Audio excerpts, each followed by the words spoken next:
right now. The whole world like Ticket. Where the hell you been? On vacation, riding in my Maybach Benz, switching left to right like I ain't got no license. This thing on my hip, they call it Iron Mike Tyson. Where LeBron James at? He going home. He got swept. AD didn't show up. Now they want Kyrie to come save these bums. I'ma come to your hood and take all your ladies, son. Let's get it. I'm having a great day. Because LeBron James, he had 4-day and his ass still got swept. So bring Chilltown capping ass up in here. Yeah. So I can make his punk ass friend fluent step. Let's go, baby. Is this the greatest player you ever seen, sucker? Yes, it is. Yes, sir. Is this the greatest player you ever seen? Yes, sir. Yes, sir. Look like he hurt. Did he look like injured? Do he look like he had to have surgery? All you doing is yelling. Do he look like he needs surgery? Yes, he did. No, he didn't. No excuses. He got a mud hole stumped on that ass and walked dry. He picked AD. He picked They won a championship. He picked Reeves. He picked Roy Hachimura. Hey, Ron, this is goofy, man. Hey, Ron, this is so corny, man. This is so corny. No excuse. Ain't no corny. He got that ass. Point blank. I don't want to hear it. This is the same dude. This is the same dude yesterday. This is the same dude. It's crazy that you got that ass beat. That said, this is the same dude who yesterday was talking about. This is the same dude who was talking about yesterday. Joker sucked, Joker choked, but now LeBron James got that ass. I don't want to hear. I don't want to hear. LeBron James choked. Take that whooping, man. Anthony Davis last night. You're the same dude who was talking about Joker choked. Joker is a choke artist. He's a fat ass. He's all of this. Meanwhile, but now LeBron James is the problem. He picked Anthony Davis. No. We're not gonna do that. All you do is talk out of both sides of your mouth. We're not gonna. No, I don't. Hold on. No, I don't. Hold on, Grilltown.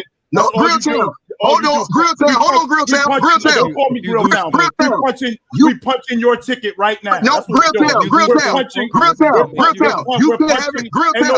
You can't have it both ways. Hold on, Grilltown. You the one can't have it both ways, stick it. No, Grilltown. Your king, hold on, Grilltown. Hold on, Grilltown. All you do. Your king lost. Your king lost to a fat slob. Your king lost to a fat slob. And I'm gonna tell you like this. Hold on, Chilltown. I'm gonna tell you like this, right? I'm gonna tell you like this.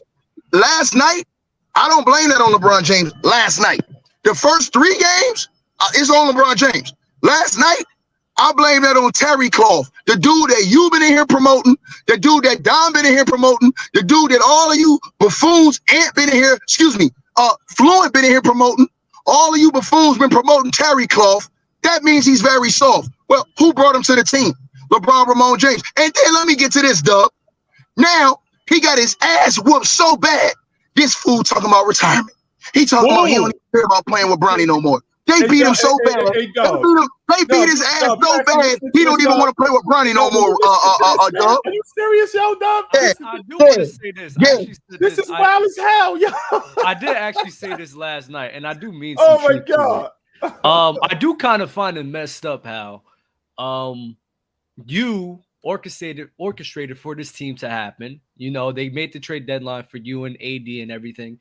And now you're over here contemplating on jumping ship. It's like, bro, you set this up for this team to be successful, right? That's fact. You guys didn't have enough time this season really get things going. You know, chemistry matters 100%. Yes, so in my head, it's like, all right, bet. Run it back next year. Tom Brady, last season when his team was battling injuries, which was a good component on why they were successful in the postseason, he was like, nah, let's run this back next season and see what happens. Now, it wasn't a great season for him, but at least he ran it back. So LeBron James is like, I'm not going to lie, why you talk about jumping ship when you orchestrate this crew together to 100%, Doug. Now, with that being said, is it fair to say that he may be speaking out of emotion as of right now?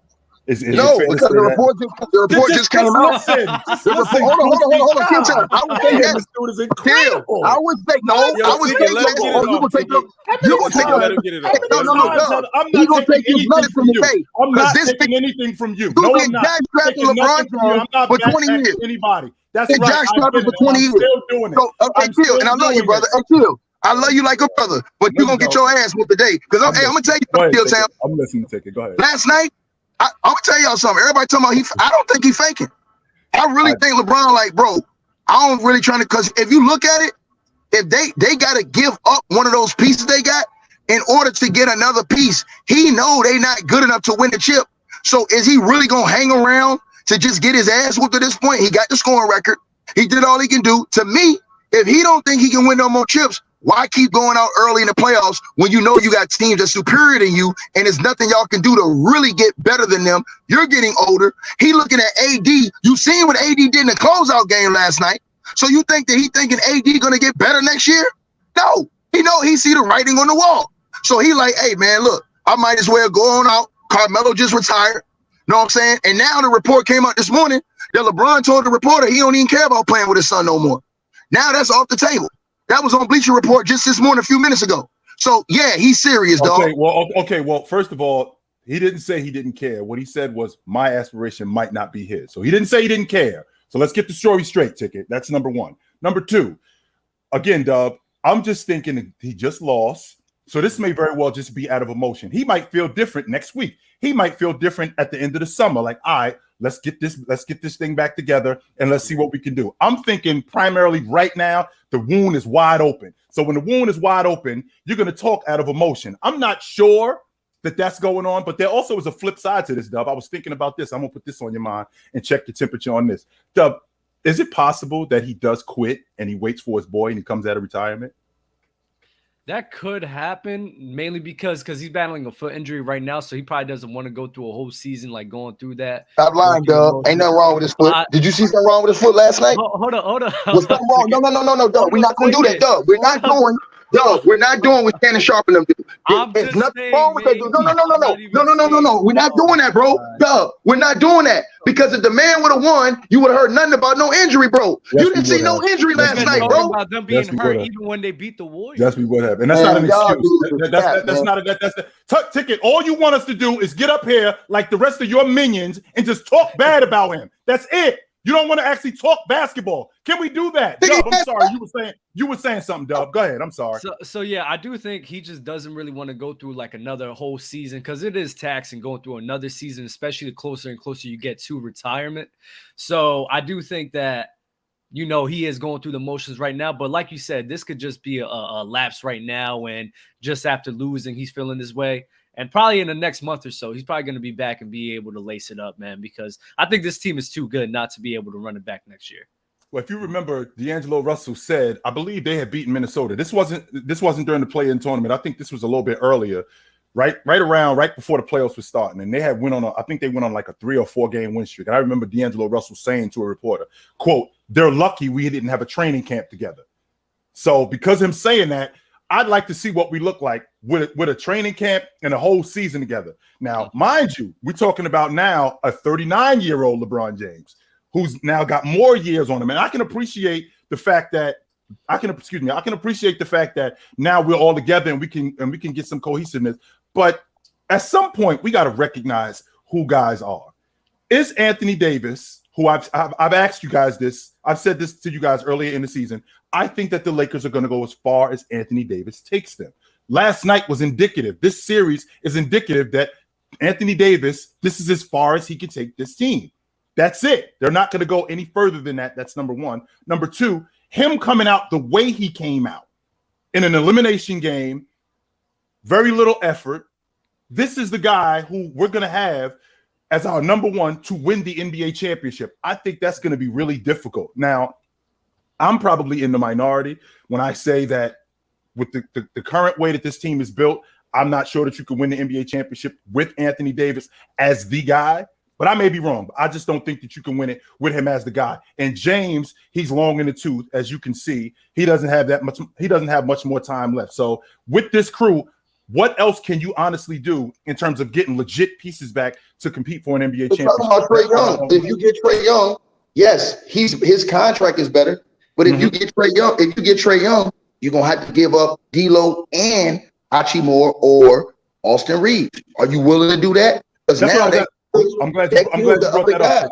I'm glad you brought that up, Ticket. You think Atlanta would give up Trae Young for D'Angelo Russell and Rui? So Atlanta's already been talking about Trae. Hold on. Atlanta's already been talking about Trae Young, and you got to remember, there's other things that can finagle that because we've been talking about this since the middle of the season when Trae Young had them problems, and Atlanta was talking about trading him when he had the whole issue with what's his name, the former head coach. Nick McMillan. So he's a clutch client. Rich Paul can make those type of things happen behind the scenes, favor for favor. That's how we do business.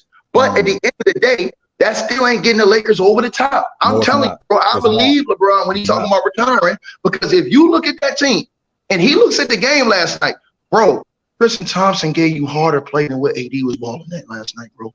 Tristan Thompson came in the game and gave you more effort than what AD, bro. And let me tell you something, bro. I got on LeBron heavy for game 1, 2, and 3 for his decision making with those threes down the stretch. Last night, I thought he laid it all on the line. I ain't even gonna lie. I thought he laid it all on the line. To see AD, you watching your boy come out there and lay it all on the line like that, trying to get swept, and you come out like that, bro.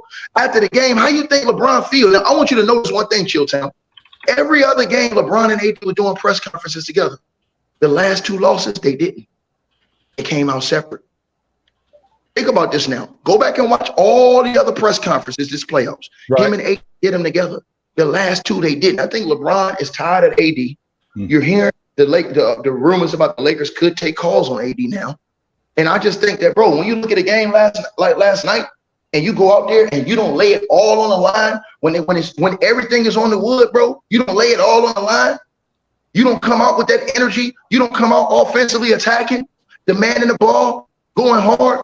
And I thought LeBron played a great. Everybody keeps talking about, LeBron. He did no. He came out, went to the post. He established low post. He played big boy basketball. He got you a 15-point lead at halftime. If you're AD, then nigga, you got to get that home. Okay, I'm at halftime with a 15-point lead. What happens in the beginning of the third? Do AD come out with the right energy? No. LeBron James was gassed by then. And look, I cooked this dude, and I talk so much shit to you, Chilltown, all y'all. Man, 38 years old, man. You can't keep getting out of bed and doing the stuff that he doing on a regular basis. And at some point, he going to think, bro, I'm going to be a laughing stock if I just keep coming out here doing this and we legitimately can't win a championship. He looked last night, they got swept, bro. Not like they didn't win a game. They got swept. So what is it that you can really do without moving AD that's going to drastically change the team and put them above the other teams in the West that are going to get better, the younger teams that are going to still get better? The Sacramento Kings is coming. You understand what I'm saying? The Warriors going to come back strong. They're going to make a couple moves. The Nuggets, Jokic ain't going nowhere. Then you got to think about the East. Giannis going to be back stronger.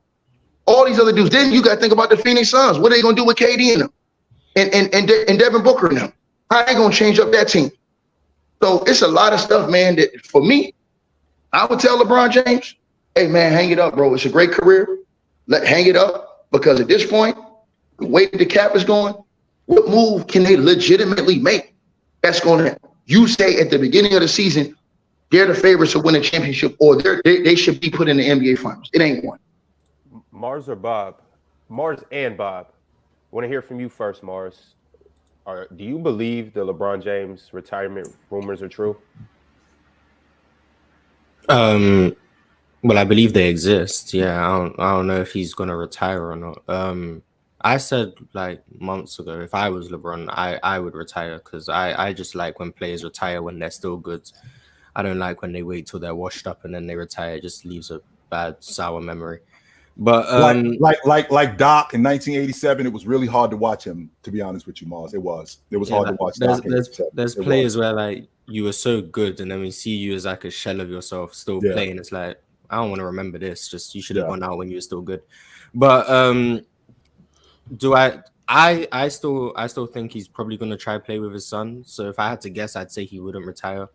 Do I think he'll probably load manage the large portion of next season? Probably. I don't think he'll come into the season playing. He'll probably still be rehabbing that foot. He'll probably play about 50, 55 games next season. If they make the playoffs, who knows? And then he'll just go wherever his son is. That's why I think will happen. But to be honest, I don't really care if he retires or not. Mars, I love you. I want to choke your ass. Stop saying foot injury. Ain't nothing wrong with his foot, man. The man stood up and said he went to LeBron James, doctor of feet, and the shit was healed, man. Stop using this lame ass excuse about his foot. He got his ass kicked. 3 the hard way, man. Period. We're gonna stop using these injury excuses because everybody else that got their ass whooped, we don't use injuries. Giannis got the hell beat out of him, missed 2.5 games. Ain't nobody used no injuries. Nobody's saying nobody's saying nobody's saying LeBron. Nobody's saying just because we're acknowledging that he has an injury doesn't mean he ain't hurt. He's not yes, he hurt, is, bro. Yes, he is. Nobody's absolving LeBron James of blame, though. We can acknowledge he's hurt, and he is a big portion of the reason why you said it before. Game 2, Game 1, and Game 3. He's a big reason why they lost. Nobody's giving Duncan. Man, I don't want to hear no Kendrick Perkins foot injury. I don't want to hear none of that. It's not just this black and white. Yo, he lost, and that's the end of it. No, it's not that. That's not it. He said he was all right. I understand. Even if he said he was okay, that's not the point. The point is that all it is it's just black and white. He lost. I don't want to hear it. No, Ticket, it's not that simple. It's not. But we're not absolving him of the fact that he lost. He did play bad in a lot of stretches. We're just acknowledging, he did have a foot injury. I know you don't want to hear that, but it is a fact. He did have a foot injury. However, you know what else is a fact? They got swept out of the playoffs. The Denver Nuggets are a much better team than the Los Angeles Lakers all the way around. I haven't seen a lot of guys, Dub, to be honest with you. In my life watching the NBA, I haven't seen a lot of guys who, whenever he touches the basketball, I just think something good is going to happen. Every time. When Joker touches the basketball, I feel like something good is going to happen every time he touches the ball, no matter what, whether he makes a pass, whether he scores, and he's a chameleon too. I can play however you want to play. You want to get up and down the floor? That's why I lost 35 pounds. You want to play rough? I'm from Serbia. I'm with the drama. I'm from Los Angeles. I'm from Houston. It's just called Serbia. I'm from the same place that you're from. You want to bang in the post? I can do that too. Add that to the fact that all of it. Add all of that up to the fact that you got a crew that sees that from him, and guys like Jamal Murray, guys like Aaron Gordon, guys like MPJ. All of these guys play off of him, which makes him so much better. Real quick, I'm not going to dominate this conversation, but really quick, there was a play in I believe it was the fourth quarter. It was a design play. Joker saw the play happening before it was going to happen. You got MPJ. You got Aaron Gordon at the top, and you got MPJ at the bottom, and we got a pin down. I got Austin Reeves covering him, and I got Schroeder covering him. Joker sees these two on a pin down. There's going to be a switch. He's looking at Aaron Gordon the whole time going, there's going to be a switch. There's going to be a miscommunication. You're going to be wide open at the rim. So, and lo and behold, he was wide open at the rim and one dunk. That's basketball IQ. That's just being smart.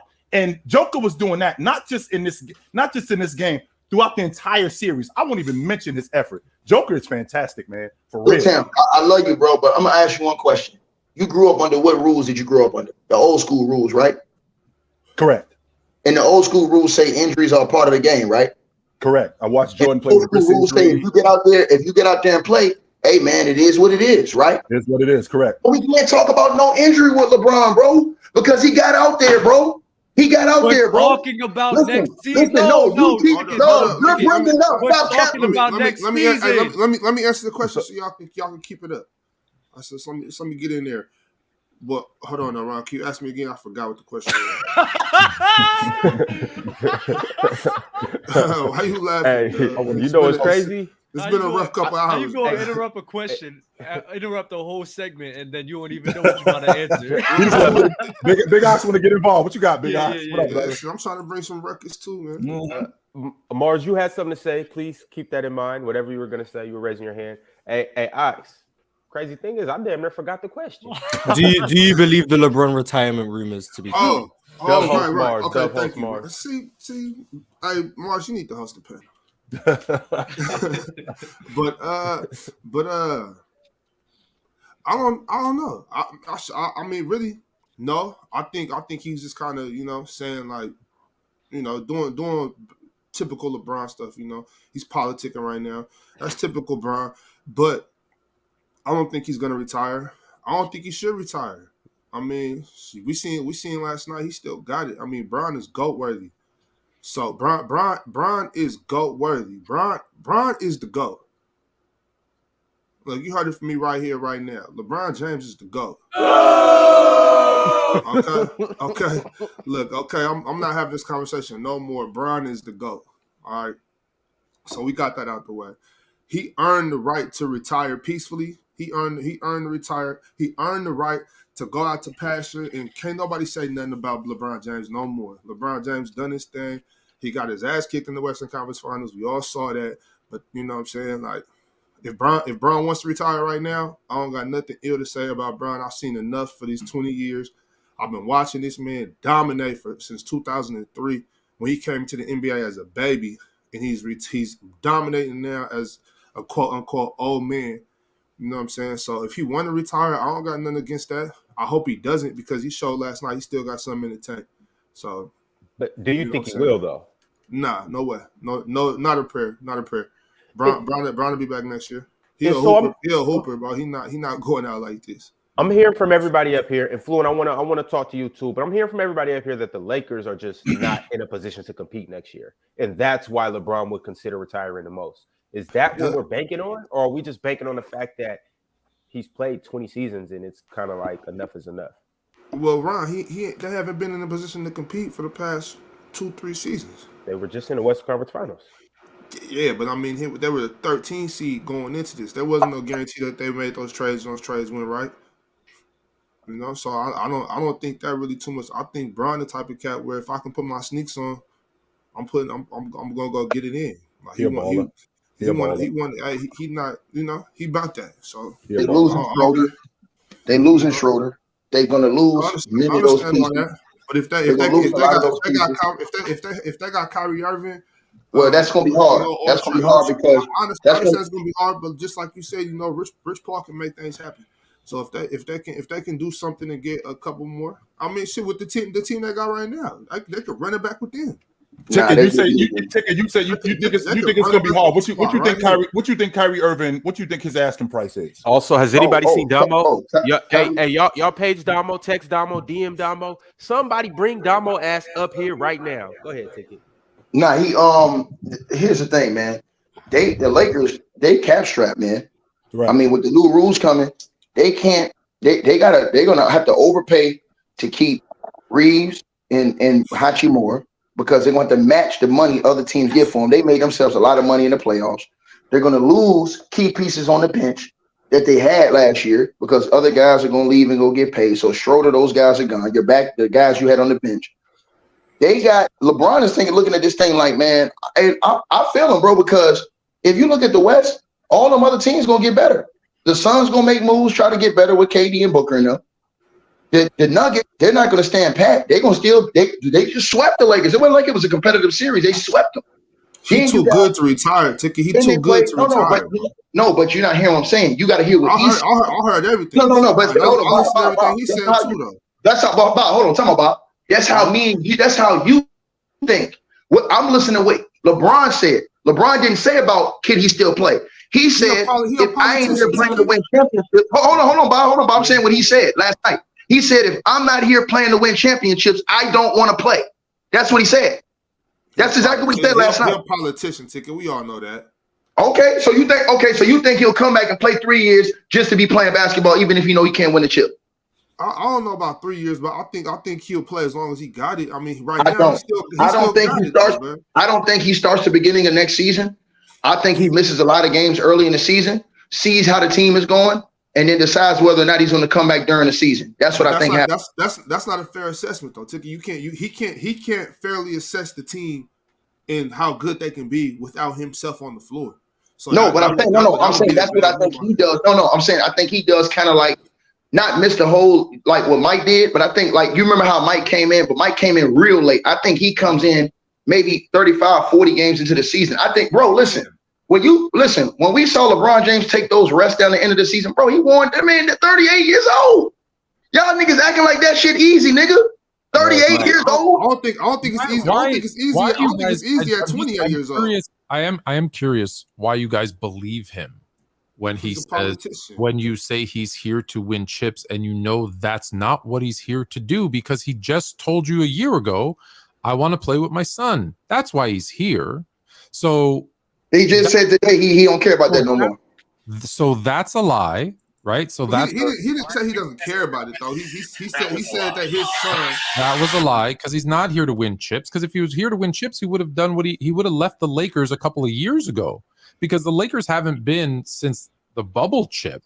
They haven't been in a position financially, talent-wise, to win a championship. They haven't. So listen, I get it. He's mad because he got swept.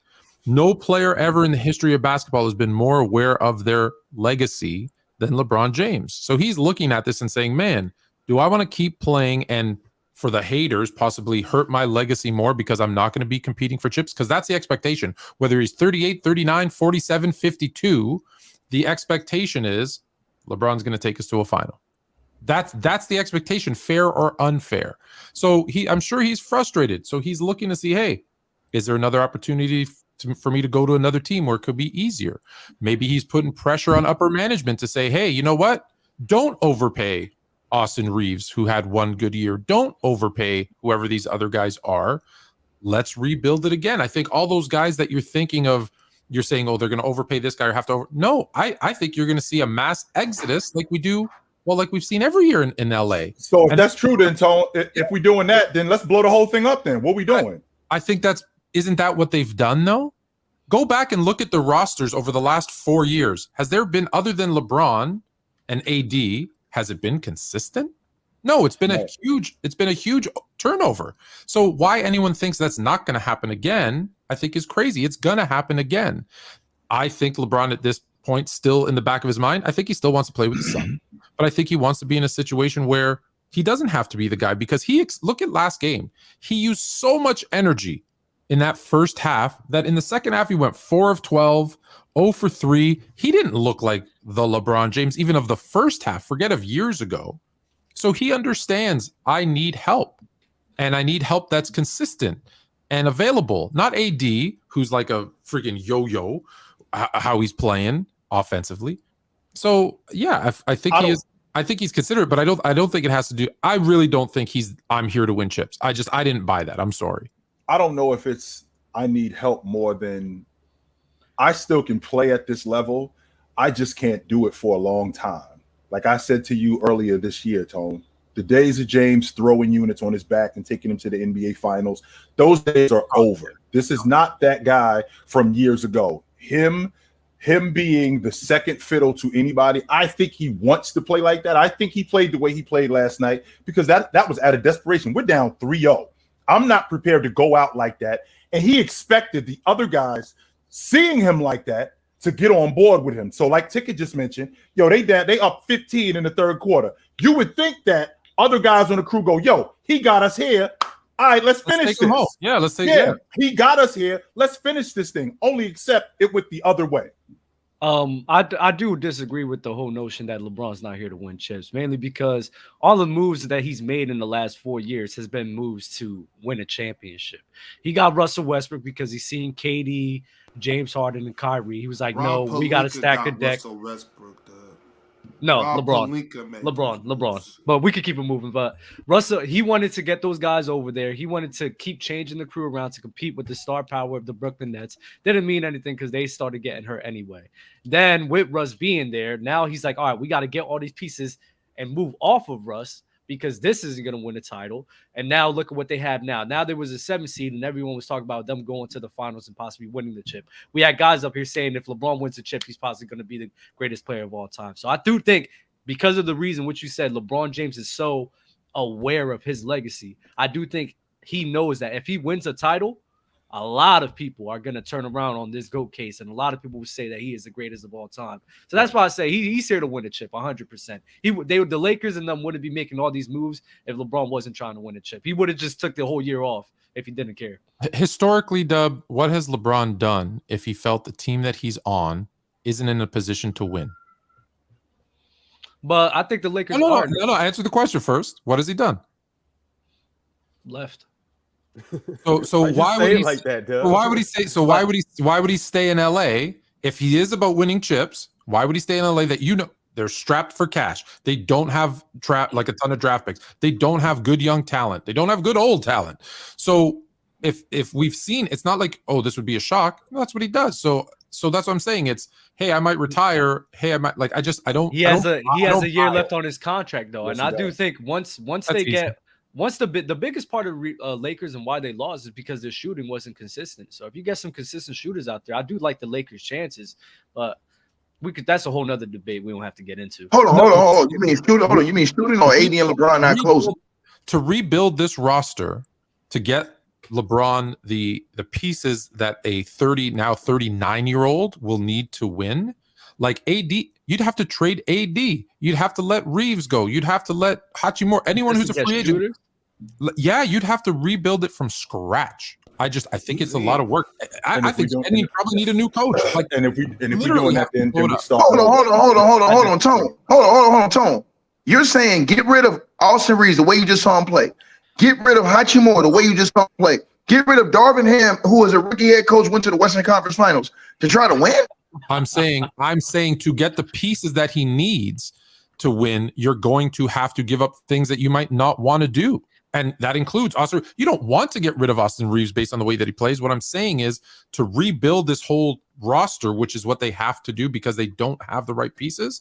You're going to have to make some decisions that you don't want to make. And that's what I'm saying. It's not Tone, so let me ask you this question. About those guys, who's the type of guy you think that can come in and help make LeBron James a legit contender to win a chip? Who's out there? Who's out there that you think that can legitimately? No one. That's the problem. I think it's more likely he leaves. They don't need a lot. They don't need a lot to contend for a title. I agree with Dub too. I don't think that. You don't think they need a lot? What do they need? Some consistent shooting. That's been the main thing. What kept them? I disagree, Dub. They need to close it, bro. They need to close it. They can't close, bro. They're right there. They can't close. I hear you with that, but I've seen numerous times where they was beginning to spark up a run, but then what happened? The shooting wasn't there. The decision making was terrible. The continuity wasn't there. So I disagree because Roy Hachimura shot damn near 50% from the three. Austin Reeves shot damn near 60% from the three. Not damn near ticket. He shot for this series. He shot almost 60% on the long ball. Right, but guys, they got swept. Which means they ain't close. Which means that is your definition. If you get swept, you're not close. We're not close to winning. Say they need a shooter or two. They got swept. We're not close. They're not. And that's where, and I do think that's disingenuous because apart from the two, I do think there was two games that the Lakers definitely could have won and could have changed the series, but it just could have. We're not playing horse. Like Cleveland. Like Cleveland versus Cleveland versus San Antonio, right? In 2007, people be like, "Oh, they got swept. They had no chance." No, the games were close, damn near the whole time. The Spurs wasn't that much better than the Cavs. It just my God, yes, they were. Yes, they were. I don't think so. Yes, they were, dog. We're gonna spark a whole other debate. Is LeBron getting younger? No, he's not. Is AD getting healthier? Well, no, he's not. So well, you talking about moving AD in, and your best two players are moving in the wrong direction. The reason why ticket is because you just the ticket. What did you just say? What don't the Lakers have? So hold on, let me ask you this, Chill. Do you call Philly and see if they want to move Embiid since Embiid's not happy with the whole Harden ain't a closer neither. Embiid is not a closer neither. No, you talk like I just said, ticket. You just mentioned that they need a closer. Denver got a closer. That's Joker. And he plays off. Jamal Murray plays off of him. Miami got a closer. That's buckets. Boston got a closer. All of these teams have closers. You have to have a guy, Jason Tatum, and you have to have guys. You have to have guys, and when you get into the meat and potatoes of the game, that you can count on consistently. Well, they got to get Kyrie to take the load in. That's the only.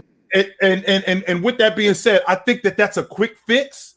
That's not going to work, and the reason why that's not going to work is because of his history. So to Tone's point, what do you mean? But hold on, Chill Town. But his history with LeBron James has been they've been to the NBA Finals over and over. That was 7 years ago. Right, hold on. But he was the young conference with Denver. They weren't in a conference with these guys though. Hold on. But think about this. He was in a younger state of mind then. He was a younger kid. Now he's in his middle of it. He's in his prime right now. Right. So you got him now in his prime. He's more mature. Mm-hmm. He's actually coming to the Lakers game, so he's showing y'all he has some type of interest. He don't been to 3 Lakers games in this playoff series, so you haven't really seen nobody else doing that. I've seen one other guy, maybe Spidey, at the games like that. at one moment of the Knicks game. I think Kyrie wants to play with LeBron and wants to play in LA. I agree with that. I do. So I do think I disagree with him. I disagree with you on your assessment on Kyrie. I think that in a place like with the Lakers, more stability, strong head coach like Darvin Ham. He is a strong head coach as far as his mentality. Yeah, I think so. Strong. You got good. They got a good. Listen, bro. If you can get Kyrie to take the low, now I've changed my mind because now you got a guy who can do what Murray do in the clutch. Now you got a guy who you can give it to, and you know he ain't afraid of the moment. He's done this on the highest of highest levels, championship experience. So if I'm the Lakers, I just said that you said they'd have to give up too much. No. I'm saying if he come without trade, if he just come as a free agent. What is he going to cost? What is he going to cost? Since we're on the subject of free agency ticket, what do you think he's going to cost? Because from what I understand, there's a handshake. There's a handshake agreement in Dallas for $200 million. He's not leaving that money. If you can get him to come to LA around 29, 30 million, something like that, they can make that work. How long? They can make that work. Coming from? Huh? Where's that money coming from? No, I'm saying no. I'm saying. Listen. What I mean when I say I'm saying if you is it a 1 year deal? Is this a 3 year deal? No, I'm saying if you can get him on a let's say he agrees to take less money in a sign and trade to come to LA, then I think you could do that with and package your D'Lo and whatever one of those guys you want to do for the money to make the money work over with Dallas. He just has to come at a lower number. The only question is he willing to do that? And then if he does that, now this changes the dynamic because now AD can do what he do, LeBron can do what he do, and you know Kyrie gonna do what he do when it's time. So I don't have for me. Well, his history is history. Man, this dude is big time, and you know that, bro. And sometimes you go through stuff in your career, Chilltown, and you learn lessons. And he's in the prime of his career right now. So for me, you do whatever you want to do. You do whatever you have to do to go for it right now. So because at the end of the day, guess what? If you don't, you're done. So it's like you got to go for it right now. So I think he's there for a reason. I think the talks will heat up during the summer, and I think somehow the Lakers will find a way to get Kyrie over there. And I think that will be an equalizer again when you go play a Steph Curry, when you go play a Jamal Murray and those guys. Now I got a guy who, if LeBron doing what he does, the AD do what they do, and you got a game like that, now Kyrie, he's legit at keeping those wheels turning. If you had him last night, they don't lose a 15-point lead in the second half. Let's transition. We've talked about LeBron this whole time. I actually want to talk about the Nuggets and Jokic. Can we pay them some respect? Can we talk about how they swept the Lakers, how they've dominated the regular season, being the number 1 seed? They've ran through the playoffs, and now they're on their way to the championship. Mars, I would kind of like for you to tell us what this actually means for the Nuggets team and really how good they really are. It means they're 4 games away from an NBA championship. Yeah. But I mean, they were the number 1 seed for a reason. They slowed down after the All-Star break because Jokic started, I don't know if Jokic started load managing or whatever the plan was. They thought they had the first seed secured, so they just started chilling out. Jokic started missing games towards the end. Then he had that stretch where his defense was abysmal and everyone went crazy and then whatever. But they showed you throughout the season that they were probably the best team in the West. Their defense was stepping up during the season before that little blip post the All-Star break. Then in the playoffs, their defense has been pretty consistent. They haven't been abused in the pick and roll like people thought they were going to be. Their interior defense hasn't been absolutely abysmal to the point where they can't win series. All the questions about whether or not you could win a championship or you could be a good playoff team with a weak interior presence defensively seem to be getting answered with Jokic. And I think that was like the hesitation for most people about where they wanted to rank him. So that's a question that seems to be getting answered. But the biggest thing is people who didn't take the time to watch Denver games because whether they were in the West Coast and you didn't want to stay up late or you just didn't care. Now that they're on the national stage and everyone's seeing the Nuggets, everyone seem to think that the Nuggets are showing you something different they hadn't shown before, when really and truly, this is what the Nuggets have been doing pretty much the whole season, but people just weren't paying attention. And it's a disservice to NBA and to basketball that people weren't paying attention to the Denver Nuggets, who had one of the 3 best players on the planet for the last 3 years at this point, and people just maybe watch about 5 games of them, and then they want to act surprised when their team's doing good. But I did say the title was coming out the East this year. I'm gonna stick to that. So I have. I don't have Miami in the finals, Dub. So be quiet. Okay. Boston in 7 against Miami, and then Boston in 7. Come on, and then I have Boston winning the championship. But I'm good. I do still think the title comes out the East. But it's nice to see that Denver are finally getting, maybe not the respect they deserve, but finally people are starting to admit what has been true for the last 3 years. So Hoodie Mars's cat. Buckets knocking Jokic off. Miami in 6. Whoever comes out the East wins. Don't even say that. I don't want to. Don't say nothing, Bob. Don't say nothing, Bob. Don't say nothing. Because hey, look, he said something about Jokic. I'm not impressed yet. You got to win the tip, baby. You got to hold on. I'm dead ass. Hey, Bobby, this ain't no shot at Mars. I'm talking about in general. I'm dead ass serious.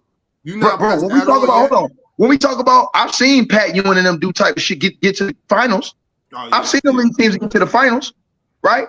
But I gotta see, because it gets, I'm gonna tell you something. It gets different when you get in the NBA finals and it's all on the wood. Now it gets different. You know what I'm saying? That separates the men from the boys. You understand what I'm saying? And the two teams in the East, they've already been to the finals, so they experienced that. Once again, we saw last year. Hold on, Bob. Well, I'm gonna give you a perfect example. We saw last year when the Celtics got out the East, everybody thought for sure they was gonna beat the Warriors in the finals. And then once you got to the finals, and we saw what happened in the finals, like, damn, these dudes folded. You seen Tatum, you seen them fold in the NBA finals like tents, and we didn't think they was gonna do that.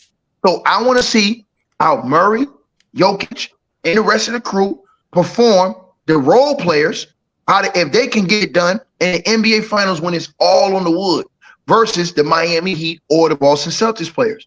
I want to see, because when you get to that level, now every shot means something even more than what it was in the Western Conference Final. Well, Ticket, you're gonna see it, because for the first time since 1979, a Western Conference team outside of the state of California and Texas will win an NBA championship, and it'll be my old stomping ground, Denver.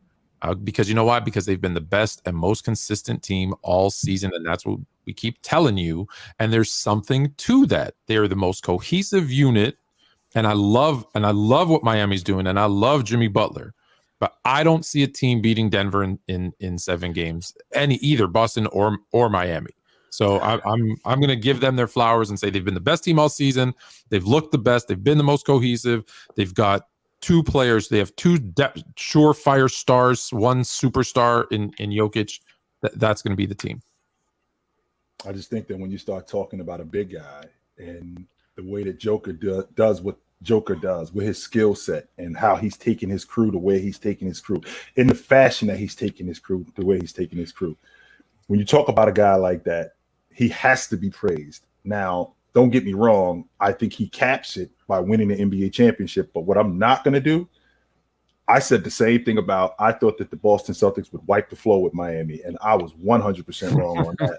So I'm going to tell you what I'm not going to do. I'm not going to sit here and go, yo, Denver is serving Miami, because I don't believe that. Considering what Miami has been doing, the Eastern Conference is not weak. The Eastern Conference is a dogfight, and the Miami Heat have served everybody that's been in front of them.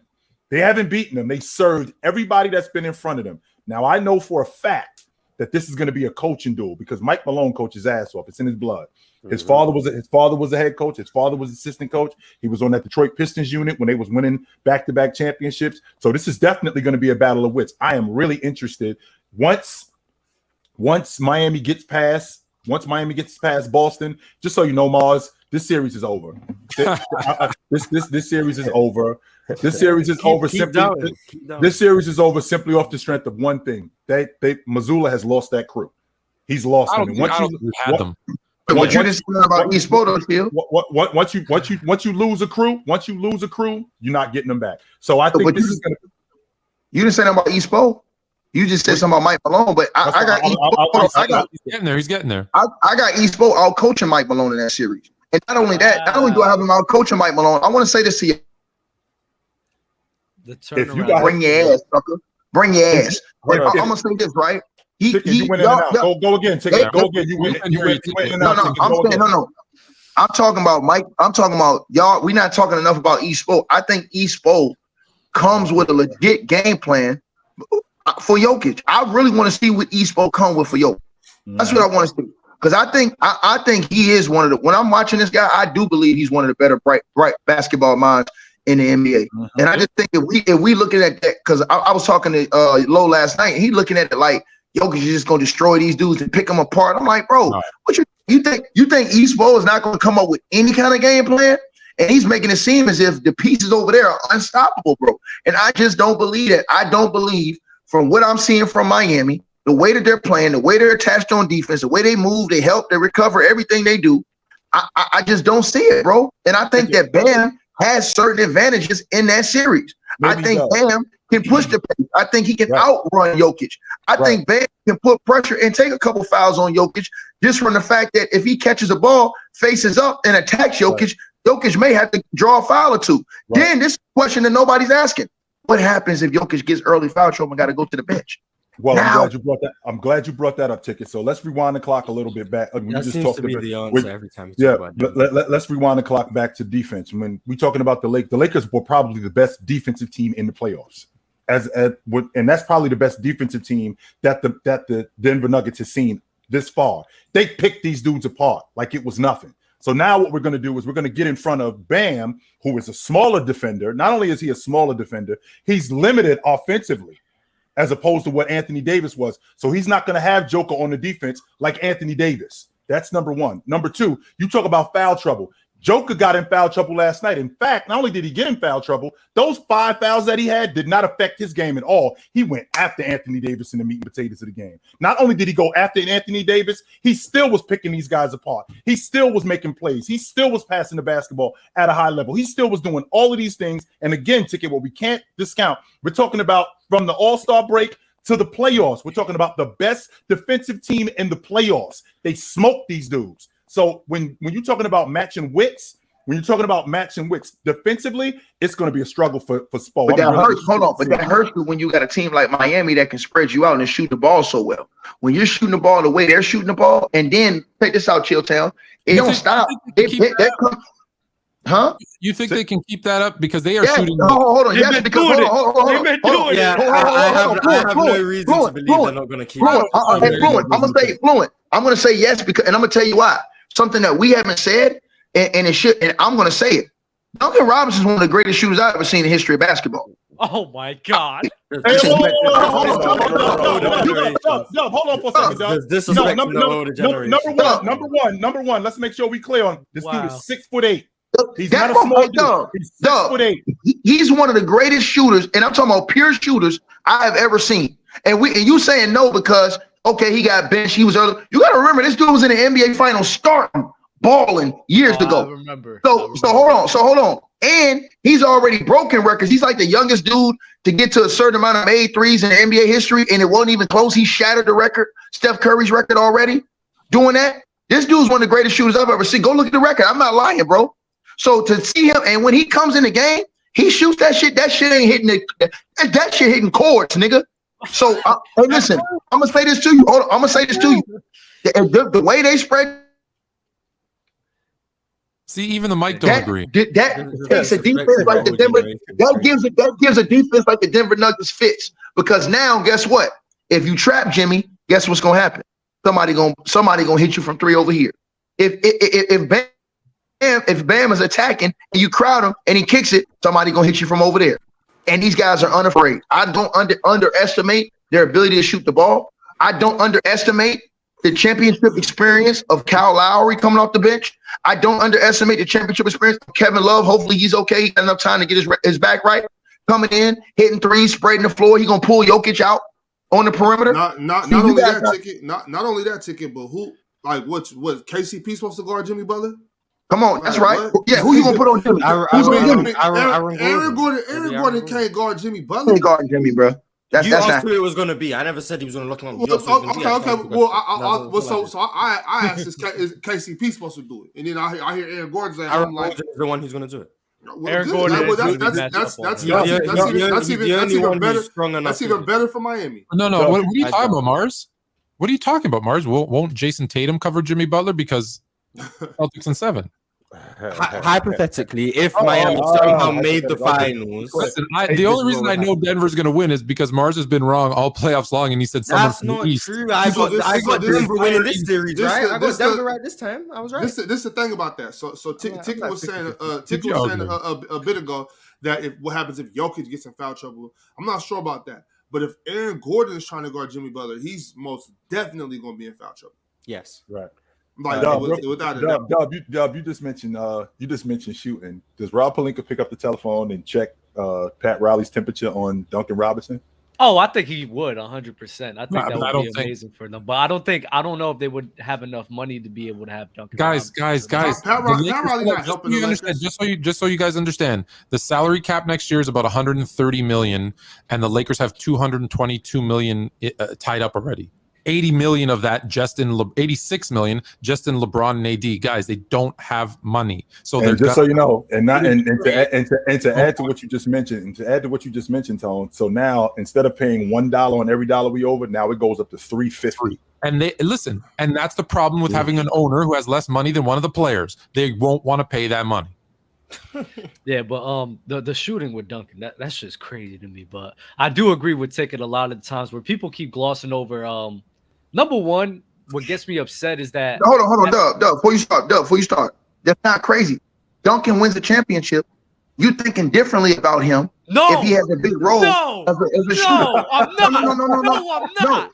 No. Okay, so Dub, hold on, Dub. If Duncan Robinson, Dub. Hold on, Dub. Duncan Robinson's legacy hold on. Tone, hold on. I'm gonna give you a perfect example right now. Tone, what has Duncan Robinson been shooting for this series from the 3? He's over 50%. No, he's over 50 from the 3. Hold on. So if he goes in the finals on the highest level again, we've already seen him in one finals where he was cooking in that NBA finals from the 3. What happened for the next 3 years? No. I'm saying no. I'm saying he's going to the finals this year. Let's just say he comes in and he's cooking again this year and they win. Now you look at all these guys. You're looking at Duncan Robinson a different way, bro. They might finally say he earned his contract. Because he's been stealing. Hold on. So you guys are we just going to ignore that Duncan Robinson is going up against a league with no defense? No. I'll ask y'all a question. I'm asking y'all a question. Hold on. I'm gonna ask y'all a real question. If Duncan Robinson comes in the NBA Finals, and let's say he's shooting over around 50% or 45 to 50 from the 3, and they win the finals, y'all don't look at him differently?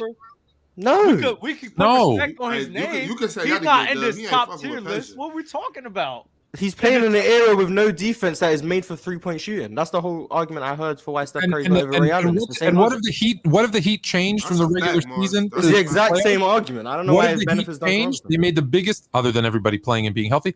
What do? They dive deep into the key and kick it out. These guys are getting great strategy. They're getting wide open threes. No defense. No threes. We're hitting those threes at 40%. I'm not gonna lie, Duncan has been making some crazy. No. I'm not saying he hasn't. He's been playing great, but come on. We're just disrespecting the old generation. You can say the same thing about Jamal Murray in terms of the shot maker that he is. Oh yeah, and the tough shots that he makes. And is he going to be able to make those same tough shots when he's playing against a tough defense with the Miami Heat? Who's D'ing up Murray? Butler? Who's gonna have to be up? Butler? No. Gabe Vincent or Kyle Lowry.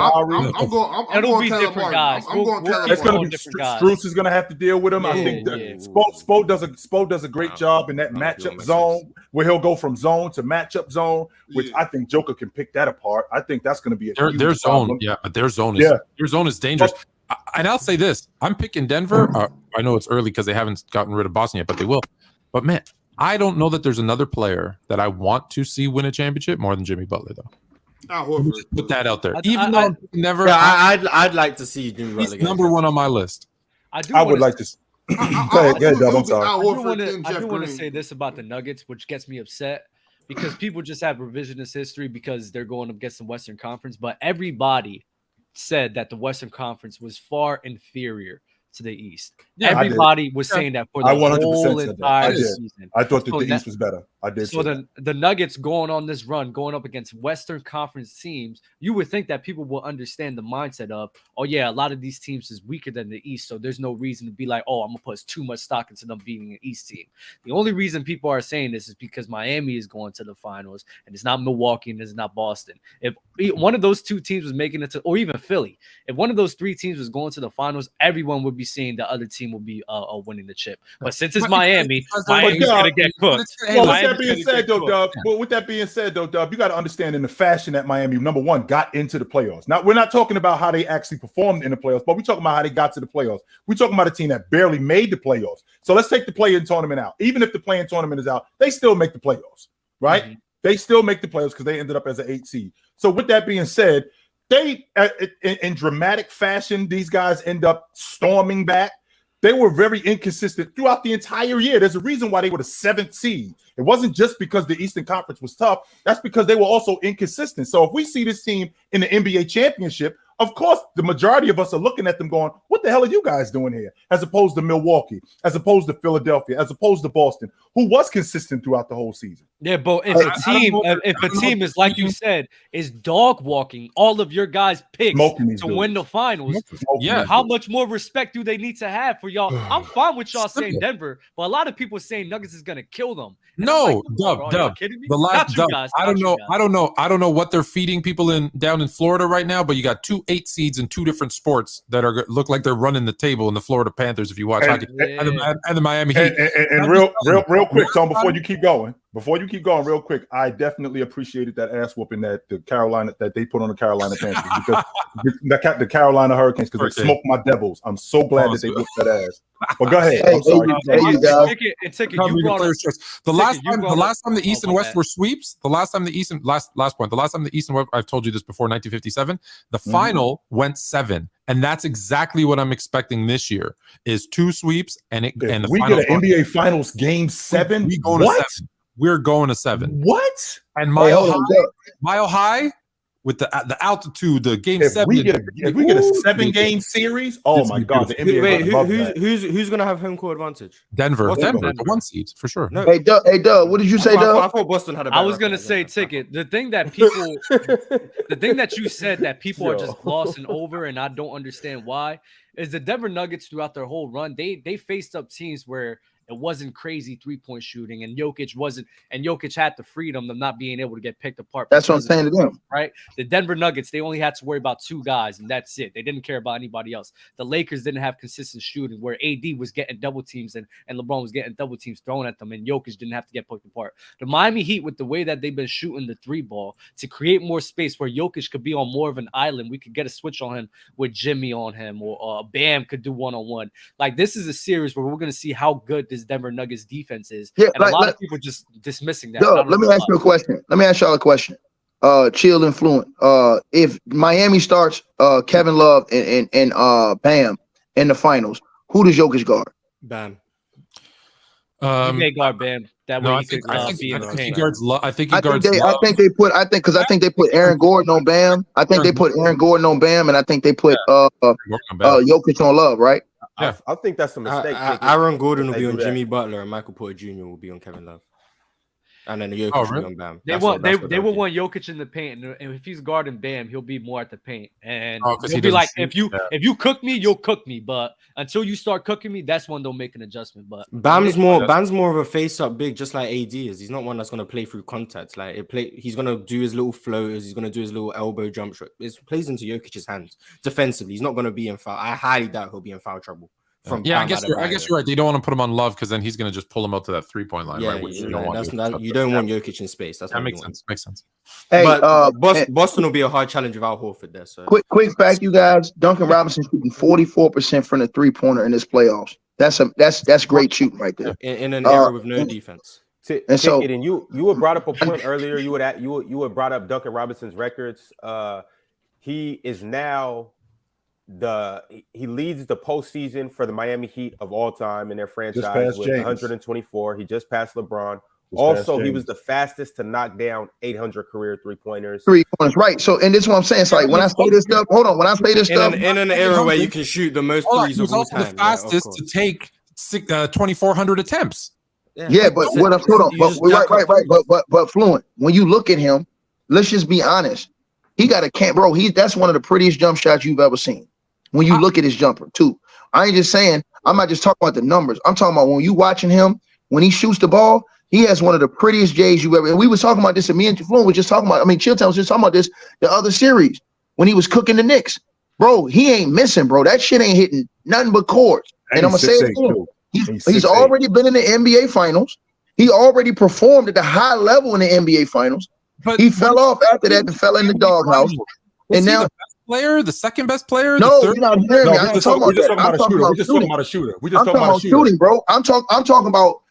I'm saying in this series, you got a guy like that coming off the bench with Kyle Lowry, who understands how to be a floor general, how to get guys the ball. You understand what I'm saying? How to maneuver things. And then you're going to stagger Kevin Love's minutes. They're going to be able to spread out the Denver Nuggets the entire series. That's going to be crazy because you would think once they go to the bench, maybe it's a weakness here shooting the ball. I'm just saying the way they're playing, the shooting doesn't stop.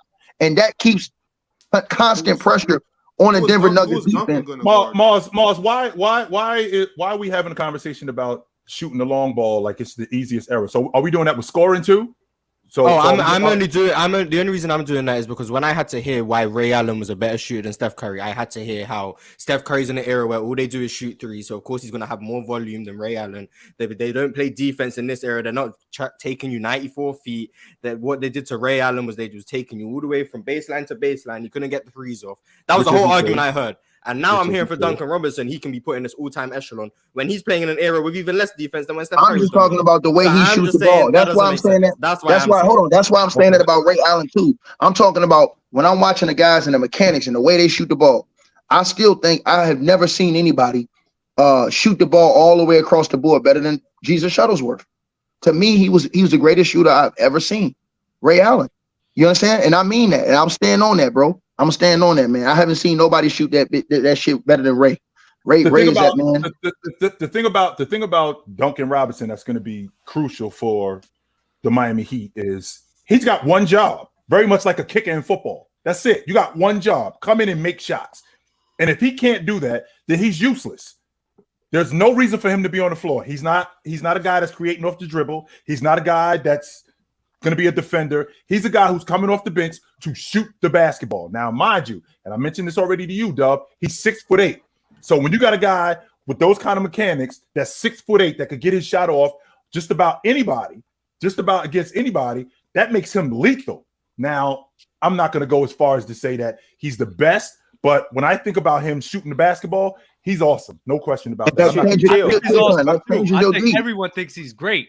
This man's saying one of the best. Well, hold on, hold on. Chill down. Go ahead, Ron. Okay, let's get off this one of the best. I want to ask, is he one of the best in the game right now? Not all time, just right now. How many people are one of the best? No, I'm saying he's one of the top. To me right now, he's one of the top four. He's one of the top four shooters in the NBA right now. Just off what I'm saying. Mars talking about narrowing it down because there's plenty one of the best. I mean, I'm talking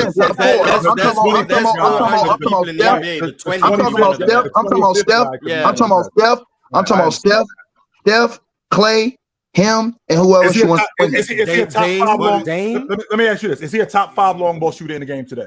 Don't forget that. So wait. So when we say shooting, we're just talking about the shooting the three. That's what. That's it. We're talking about long ball. That's it. We ain't talking about in the middle. We ain't talking about in the mid range. We ain't talking about none of that other stuff. We just talking about shooting the long ball. So narrow it down even behind more. The long ball line. Okay. Is he one of the 5 best long ball shooters in the game today? Steph, Clay, Dame. I think we all agree with those 3, right? Yeah. I don't know. With who? Is Dame number 3? Is that what you're saying? I'm just saying those 3 are definitive. Those are the 3 names. I think. Okay, cool. I'm not mad. Don't forget Buddy Hield, weak ass. Buddy, I was gonna say Buddy. But I don't think Buddy Hield's a better 3-point shooter than Duncan Robinson. You're looking at Buddy Hield, Seth Curry.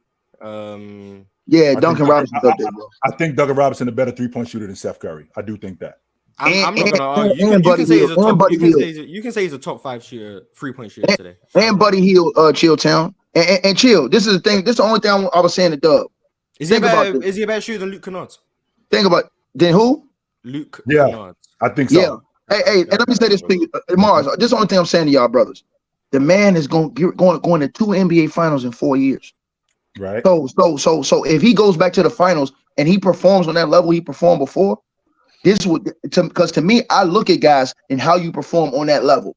When I saw his fearlessness in the finals, that stamped him to me because a lot of guys can get to that level and freeze up. Like you see a D-Lo, he'll hit shots in the first round, he'll hit shots in the second round, third round. When the stakes get bigger, this motherfucker shoot the ball. He damn near hits an old lady in the crowd. He don't even hit the rim. So I'm looking at that. Is he a better shooter than Keegan Murray? Oh my God. Yeah. That's a good question, Morris. No, Keegan Murray is a good shooter. He's not top 5. Hey, Bob. The only reason why I said it is the only reason why I said it is he broke records this year too. Bob, the only in an era with no defense. Bob, the only reason why I said it. All of them are in this era. Yeah, Bob, the only reason why I said it is because a guy like him, he changes your defense. Like even if Duncan Robinson ain't making shots, he changes the way you play defense because he comes off those screens. He's looking to launch, so you got to respect that. If you're the Denver Nuggets, that's a whole different look. The reason I agree with you, Ticket, is because what I've been seeing Duncan Robinson do. What I'm impressed by isn't his shooting. It's the fact that they respect the shooting so much that he's getting layups.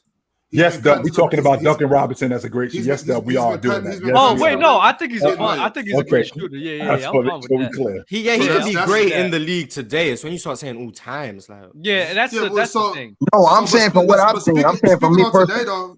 You've been around a long time. You've seen a lot. Ho. Rewind. Duncan Robinson would be awesome playing with Olajuwon. Are you kidding me?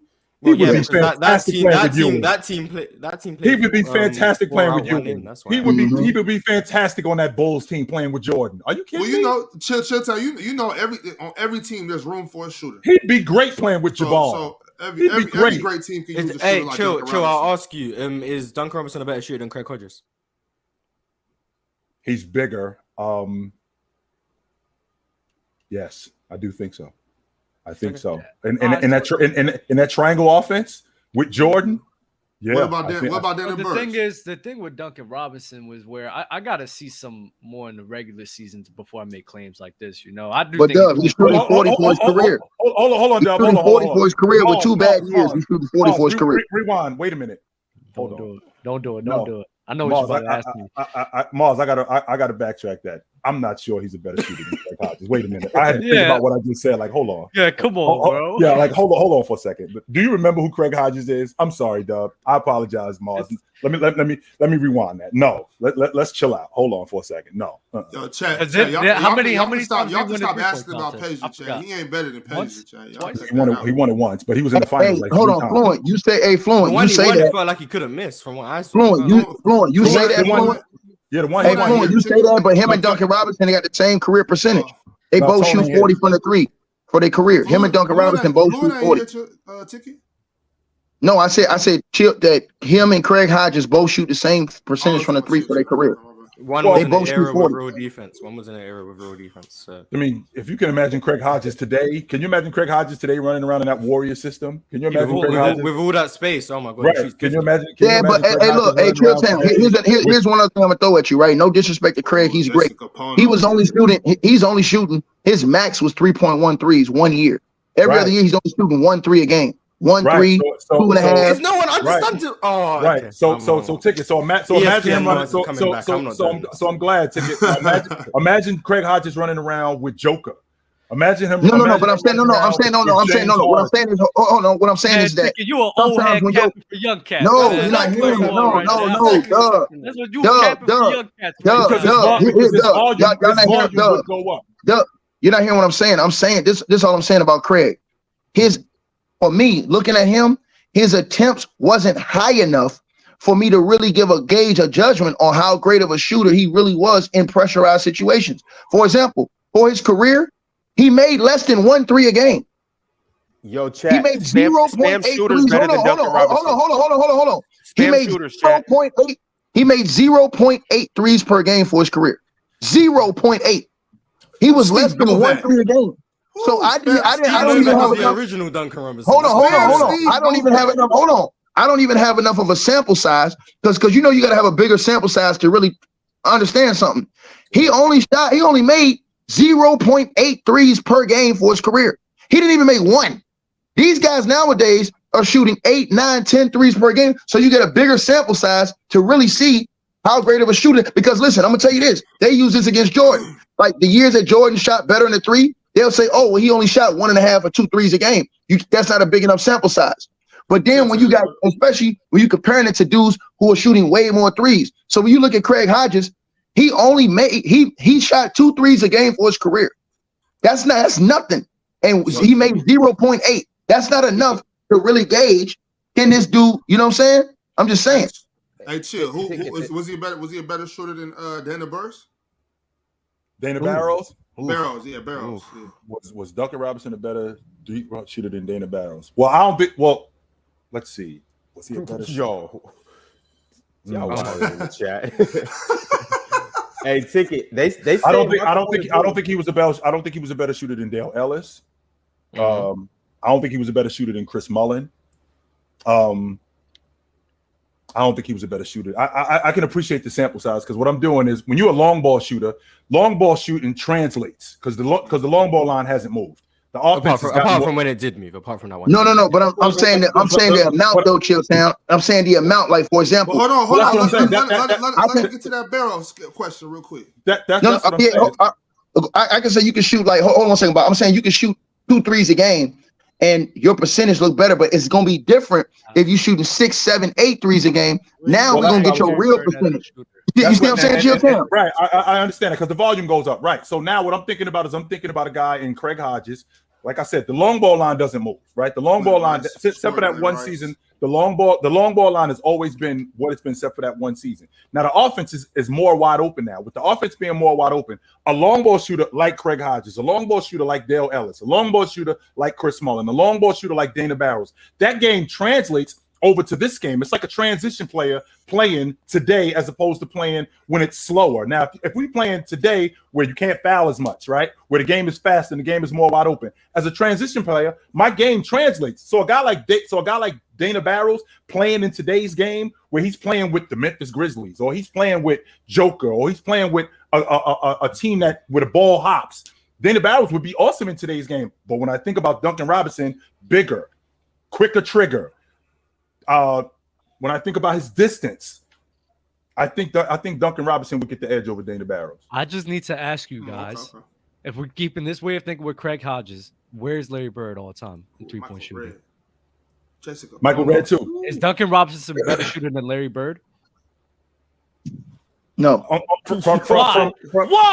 Why not? This is why. Hold on. Let me answer this question. Hold on. Let me answer your question, Doug. The reason why Larry is better is because Larry was taking more difficult pressurized shots. And think about this. Larry was playing more minutes. So the fact that Larry with playing more minutes had more wear and tear on his body, that made it even more difficult for him to make shots during the course of a game. So, hold on, playing more minutes and still taking less. This is no, you're not hearing what I'm talking about shooting. Yeah, I'm talking about shooting, Doug. I'm talking about overall. Doug, I'm talking about overall shooting. Doug, listen, I'm talking about overall shooting. When you're a guy, let me give you an example. When you're a guy like Ray Allen, who early in his career, yes, he was a great 3-point shooter, but he shot in a variety of ways, and he didn't just shoot the 3, he was shooting the 2. So we talking about pure shooting. His shots would have been more difficult than Duncan Robinson's because Duncan's is in a more condensed time span, and he's in the game to just do one thing. Larry Bird was in the game to do something different. So we looking at Larry, who not only was going to get on you on the other end and rebound, he also had other responsibilities on the court. So then you talking about him having the energy to come up against defenses that were key to stop him and only him, right? For him to be able to shoot the ball the way he did, I'm just saying. That's why I'm saying I think he's a better shooter. Sometimes you can't just look at the numbers with those situations. You got to look at the circumstance. That's why I said to you, That's why I said to you with Craig Hodges, I needed to see a bigger sample size on his career Because, for example, Craig Hodges, when he came in the league, his first year, he played 26.6 minutes per game, and he only shot 22% from the three. His second year, he only shot 21% from the three.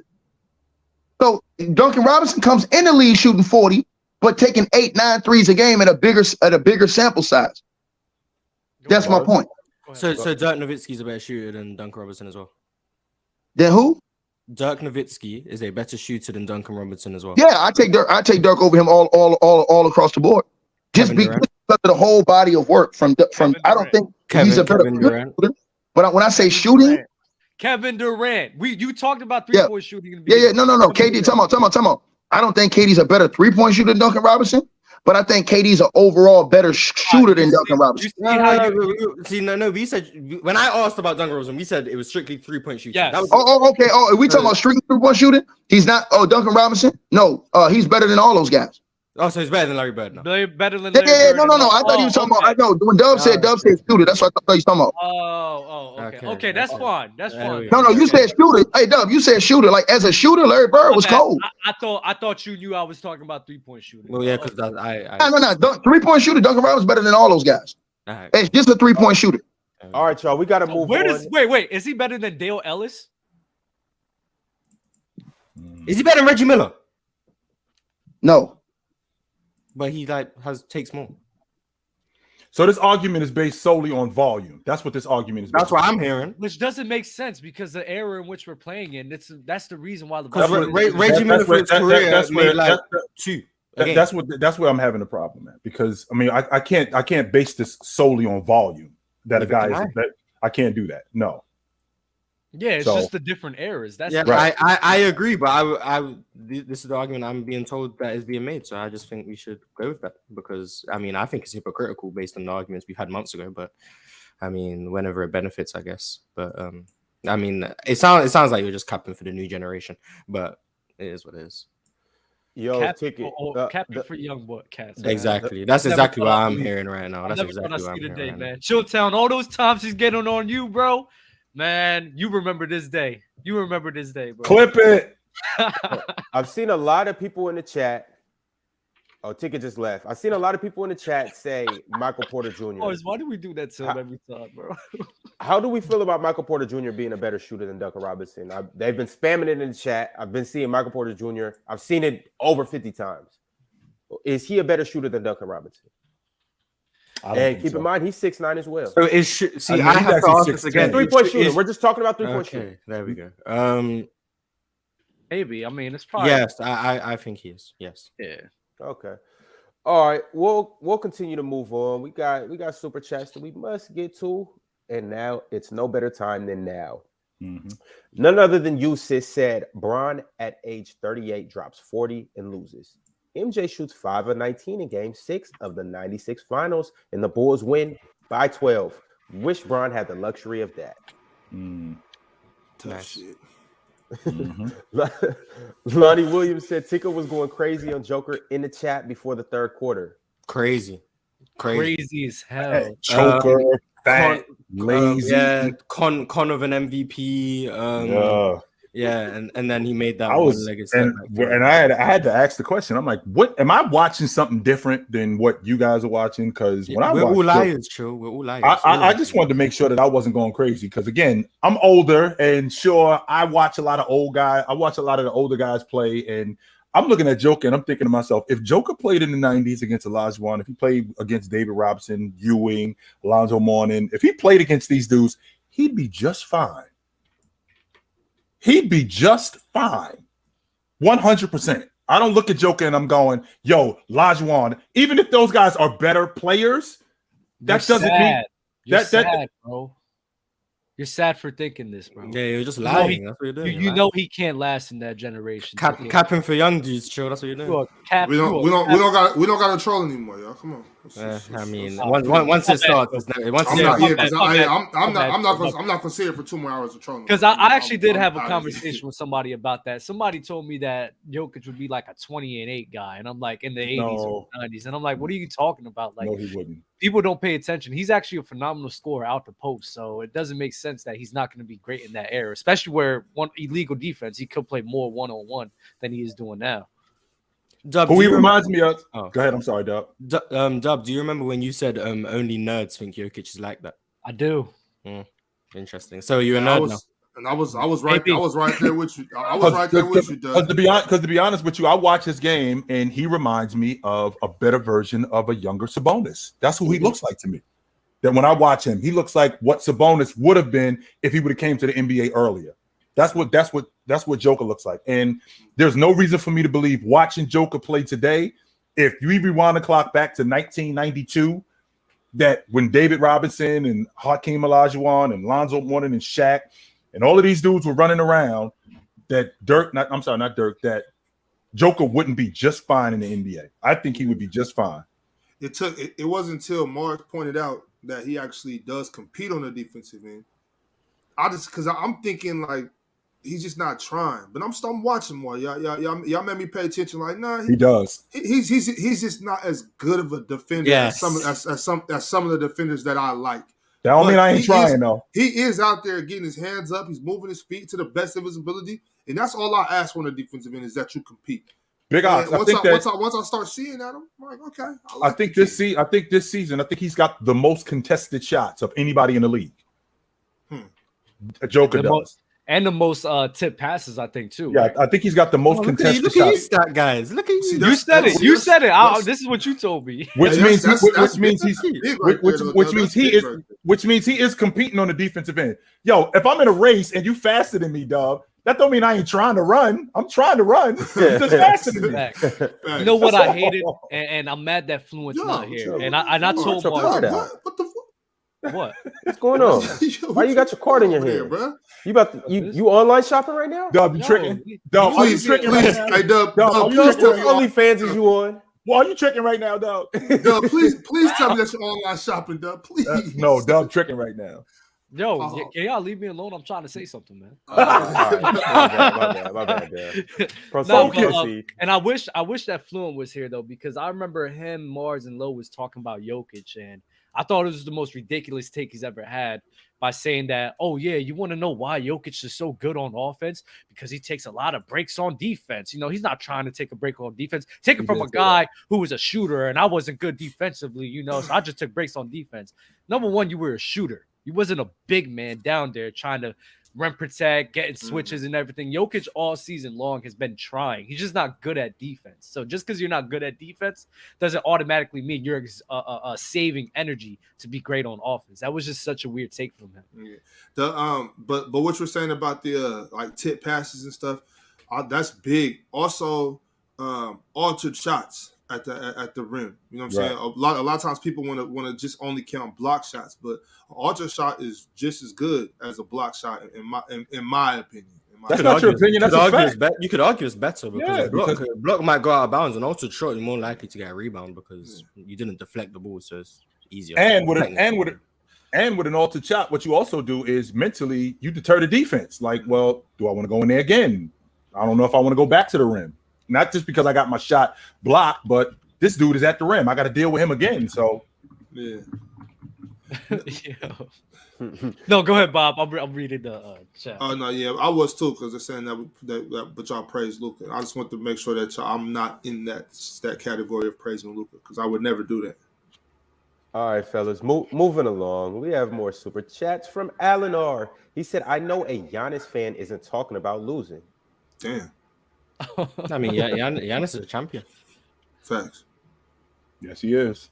What do you guys like? What do you think people is going to react if Giannis loses again in the postseason? Well, he's going to lose again in the postseason. It's natural. Everybody loses in the postseason. He's a champion, though. Do you think that no one's going to switch up on him? They are going to switch up on him. People are calling Jokic the best player in the world now. Like, they've already switched up.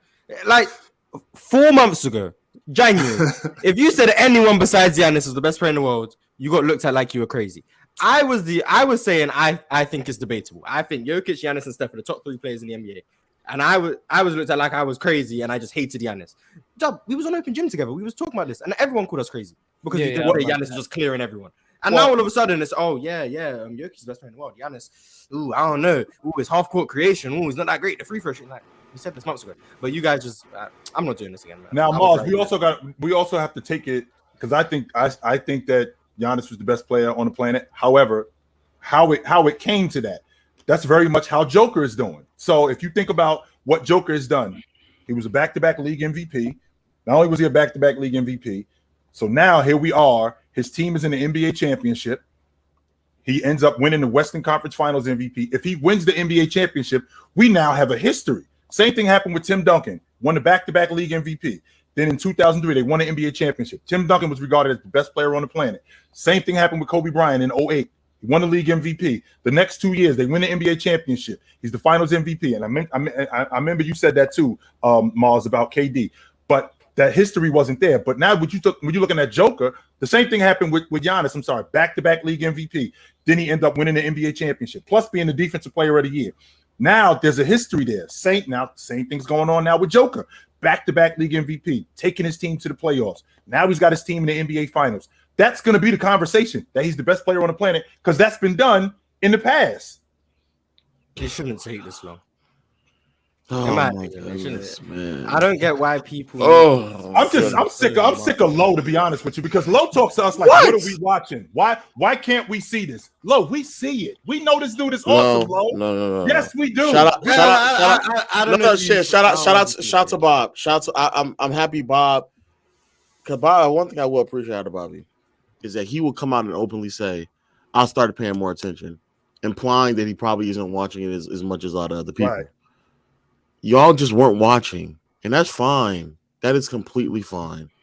But just acknowledge that y'all weren't watching that much. I was a nasty dude. No, was a nasty dude. The main thing that Jokic, which everyone, and I keep telling you with me at least, is how bad his defense could be in the postseason to be getting abused. Why was it bad though? Shout out to Composer. What you mean? You talking about last season? And the year why in the last 2 seasons was his defense bad in the postseason? Composer with Spain right now, like bro, everyone he was going up against, everyone was torching him. Why? But who was again? He They going went up up against. They went up against the Suns, the Portland, and Golden State Warriors. Okay, but again, so let me ask the question. We have to again. Hold up, Lo, because in history for a big man, what we've been seeing is a big man should have the ability to rim protect and be at least a positive defender. So of course, who would have been a positive defender in those series? I'm just Lo. Listen for Bam and AD. That is it. Lo, listen. No, all we're saying I'm for a tired guy, of listening. For a guy like Jokic, everybody was optimistic about him because of that. I'm tired of it, bro. Lo, you got 2 ears and 1 mouth. You can never be tired of listening, brother. Facts. That is such a overhead saying. It's crazy. Yo, tell me what you were seeing from Jokic. Go ahead. In the playoffs, being better offensively. Sorry. Yeah, we've already gone down that block, and I've already walked that back. Yes, I have. I've walked that back. So, what I saw from Joker was I just saw the basketball IQ just go through the roof. Like I mentioned, that play that with him and MPJ, with him and MPJ and Aaron Gordon, it was stuff like that was going on throughout the game where he was seeing the game steps ahead. And not only just seeing the game steps ahead, making plays steps ahead. The Lakers would shoot the basketball. He was already ahead of the field even before the basketball got rebounded by outrunning Anthony Davis. When they get into the half court with these guys having action off the basketball, him seeing the game steps ahead. This guy's going to switch, and he's going to switch. You're going to be open at the rim. If this doesn't work, I'm going to come right back, and I'm going to counter with the pick and pop, and I'm going to pop right here. So he's seeing the game way faster than everybody else is seeing it. And as a big, when you run an offense through a big like that, and he's that smart, you're going to be successful. Joker, in terms of his ability to defend, what I care about when you defend more than anything is I care about you competing. That's what I care about more than anything. If you're just gonna stand there and not do anything, then or just get off, I'm not feeling that. As opposed to if you on the floor and you're competing and you're getting beat, I can appreciate that. And that's what Joker does. Joker is gonna compete on the defensive end. Sure, he's gonna get beat sometimes. Sure, he's gonna get out rebounded, but he's gonna compete. That's what I can appreciate about him the most. Before you came up here, we had just mentioned, Joker got the most contested shots in the league this year. So on the defensive end, he is competing. Now, I might not be Anthony Davis good defensively. I might not be good. I might not be Rudy Gobert good defensively, but I am going to compete, which explains why Denver is in the position that they're in. Joker's fantastic, man. Not even just also, that, because Lowe wants to acknowledge the matchups that Jokic went up when he was getting torched, and now bring up the matchups he's going up against. Now he's not looking that much of a liability. Like the offense he's facing just isn't that great, which is why people aren't able exactly. to So why has your opinion on Jokic changed? Why? That's what I'm saying. Because that's my argument. If he's getting torched against bad matchups, and this year he's not going up against bad matchups, why has it changed? Because he's not. I would actually argue last year he was a better defender than what he's shown this year. My opinion for Jokic has been changing throughout the whole season. Actually, because you didn't watch him. No, I did watch him. You started listening to me. It's fine. I just started. It really started changing when I was talking to Chilltown about Giannis offensively. Oh man, why? and that's what really, like, I started, and then I kept thinking about it. I kept talking myself into it. I'm like, nah, bro, this dude's really like a demigod, bro. And I'm like, I gotta put respect on a guy who causes that much matchup issues for teams. It was really just me just thinking about it when Chilltown brought up Giannis, and I was like, oh, wait, this dude's you got to remember when we had this conversation. Now we had this conversation during Milwaukee's 17-game winning streak. Okay. And in the process of that happening, it's like anything. You might say something out of emotion, or you might say something in the heat of the moment while I'm watching Giannis during this time, and I'm thinking, man, I think he is. But then I actually sit down during the season and I do watch Joker. And I watch how good he is off the basketball. I watch how good he is as a rebounder. I watch how tough he is. I watch how he passes. I watch his ability to shoot the long ball and get in space. And I'm thinking, wait a minute, you was wild for saying that Giannis is a better offensive player than him. You was super wild for that. You got to get off of that. And I did. I did. 100%. My thing was I like Jokic so much. If y'all remember, I was giving him a pass for the defense, but so the thing is, I changed my mind about the defense when I paid more attention to him playing defense, because I just thought like, well, he just sucks at it. But I was still such a fan of Jokic. I was giving him a pass. He was one of the only guys I was ever giving a pass to that I thought only played one side of the court. A lot of guys have been messaging me on, Instagram, even on the chat here, like, "Bob, how can you like Jokic? You don't play defense. I thought you like guys that play defense." And I couldn't explain it. I was just like, "Bro, I just like him. I don't know. He's that good, though. Jokic is that good, bro." Yeah, he is. I don't got nothing negative to say about the kid. I would say I made such a good case for Jokic being better than Giannis offensively that it changed my mind. I'm not even gonna lie. Like, I changed my own mind by accident because I was just reviewing it on my friend. And I was like, damn, this dude is really like that, bro. Like, it's just wild. That's what really changed my mind. When did Jokic pass Luka for you? This is like the after that. Yeah, Dub was on the Luka's better than Jokic train for a long time. Oh man, Dub, so much to learn. I'm not gonna lie. If I see Luka playoff rise again, hey, he still may be over him. He won't be, because the off ball, he doesn't move off ball like Jokic either. I remember when Fluent said Jokic without the ball doesn't do anything. I remember when he said that. He did say that. My God. But what? Lo, you're not the only one who watches Joker. We watch Joker. You can't, because you can't say these things. You can't say these things and say that you watch him. You can't say he doesn't move off ball, but then claim that you watch him. You can't say that Giannis is a better offensive player and claim that you watch him. You can't say that like he doesn't. Stop. He doesn't try. You can't say he doesn't try defensively and then say you watch him. These are all things that are just not correct. They're just not correct. I'm not saying that's on that. You can't say Luka is better, but then say that you watch him. That playoff translation is ridiculous. I would say Dub, you said it's because you like guards. You said that was. I do like guards. Okay, so stop. It's not me not watching them. I just favorite. This is the definition of winning bias. Just FYI. Fellas, we got to move on. We've actually reached our time limit on YouTube that we could talk about Jokic. We have to talk about LeBron, KD, Steph, even Trae Young. We could talk. Y'all want to talk about Trae? Why? All right. Never mind. I swear I'll leave. Super chat. Mm-hmm. Donovan Samuel says, salute the panel. Shout out to Dub, Ox, and Ticket for the late night basketball streams. Good basketball content. Appreciate you, brother. Man, that's that graveyard shit, man. Y'all pull up. Mm-hmm. W streamers. Buttered Biscuits said, why don't we factor in a degree of difficulty, average depth of shot, pressure, etc. when factoring threes? To me, that's what separates Curry versus Kyle Korver. So the thing that I've been talking about passing for the past 8 months now, sure, that's fine. That's fine. That's why John Stockton is not. Let me not go down there. Wait, Showtown, is the Jokic Stockton passing debate debatable at this point? Yes, it is. Yes, it is. We can have a conversation. Yes, okay, I'm going. I'm gonna leave. This is and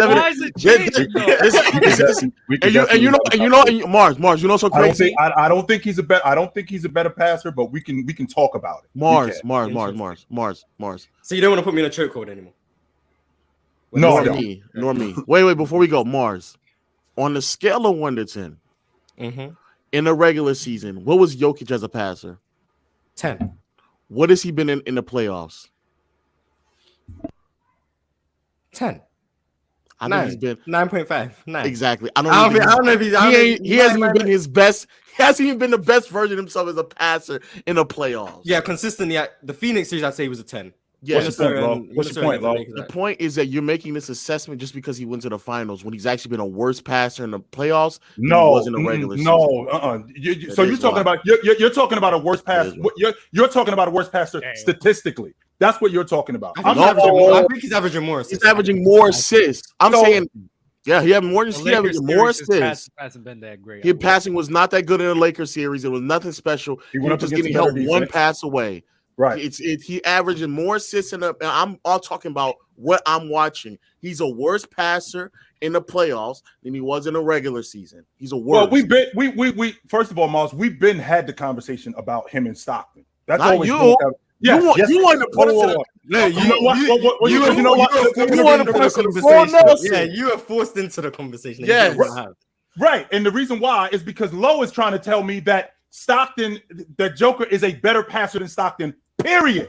That's what Lowe's trying to see. And that's not true. That is not true. No, so what changed? So what's changed? No, but now you're willing to have. So what's changed? So I'm willing to. Well, first and foremost, number one, he's not a better passer than Stockton. Okay. I'm willing to have a conversation that he's just as good, or he's a great, or he's a great passer. I'm willing to have that conversation. But the problem that I'm having with Lowe is trying to sell me based on what he's seen in this time that John Stockton, Nikola Jokic is a superior passer to him. And that is not true. Now I gotta play the ticket role. No, I know. I want to know. I'm disgusted at you, Chiltail. Oh my God! I'm disgusted.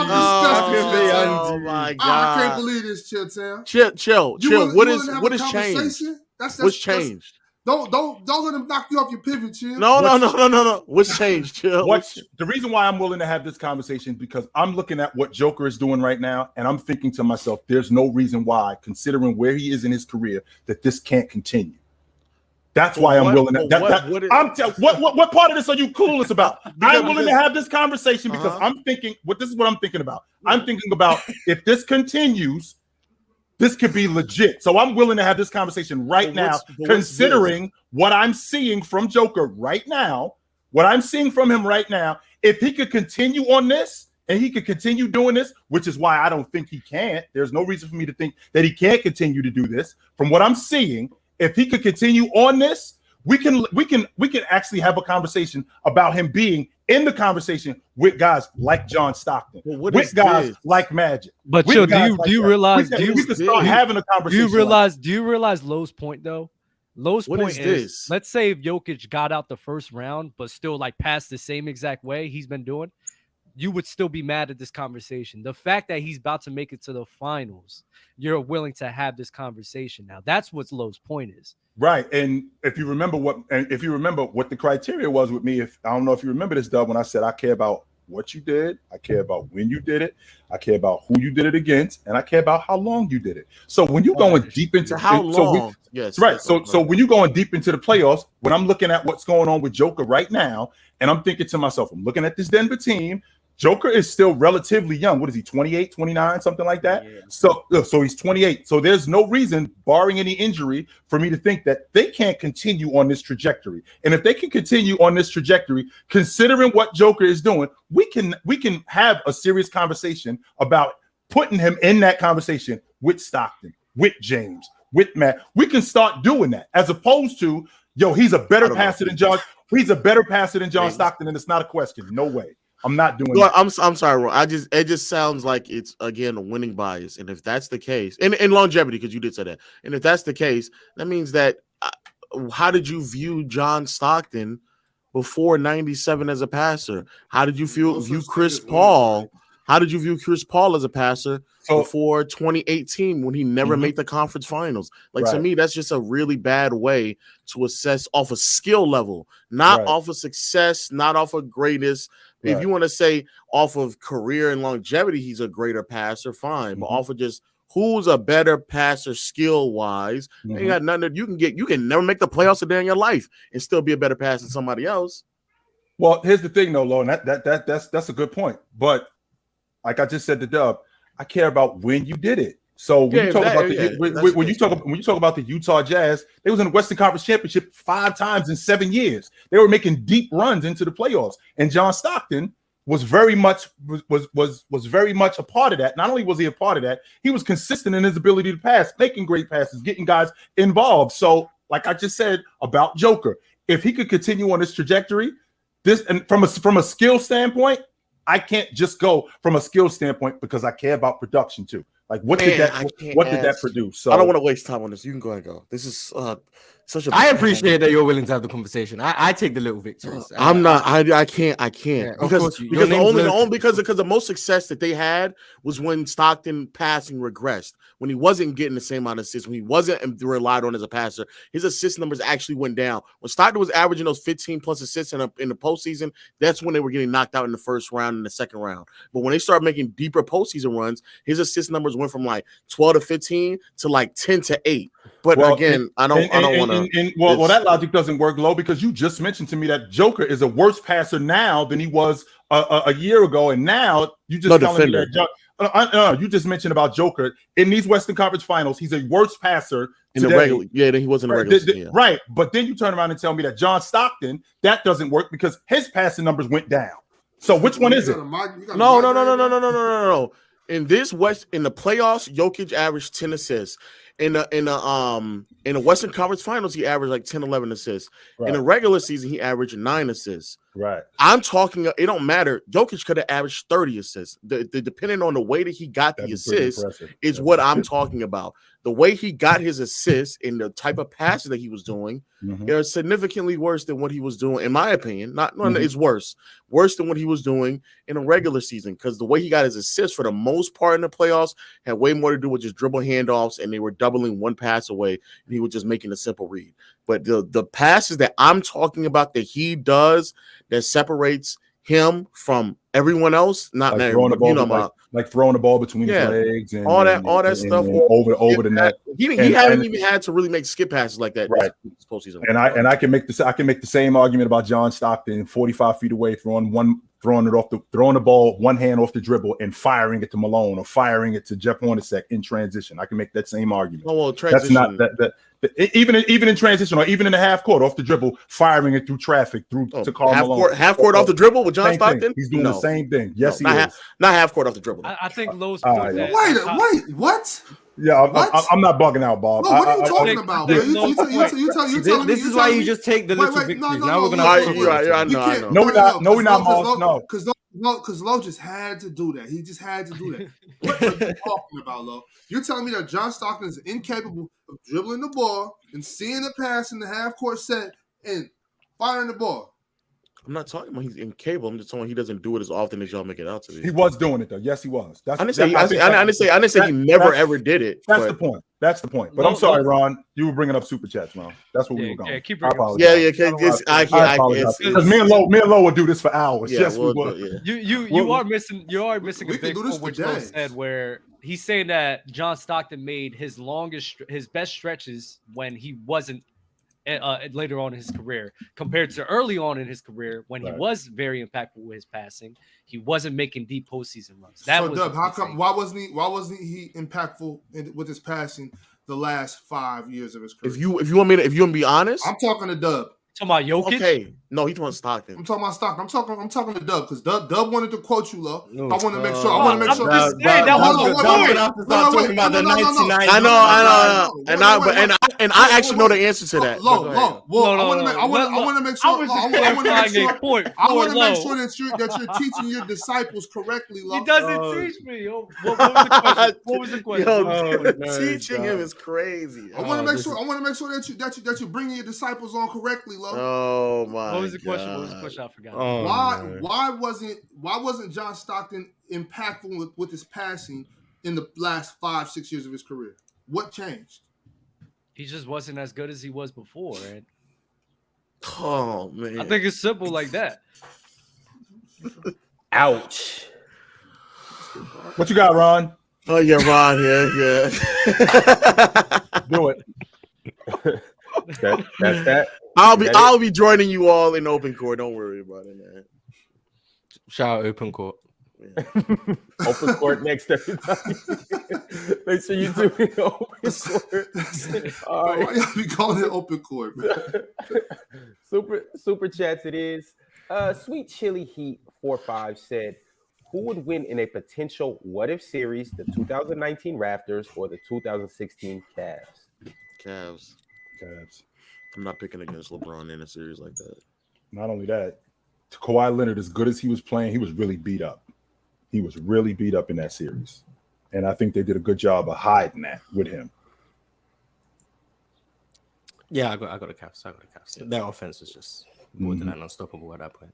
Bob. What was the question?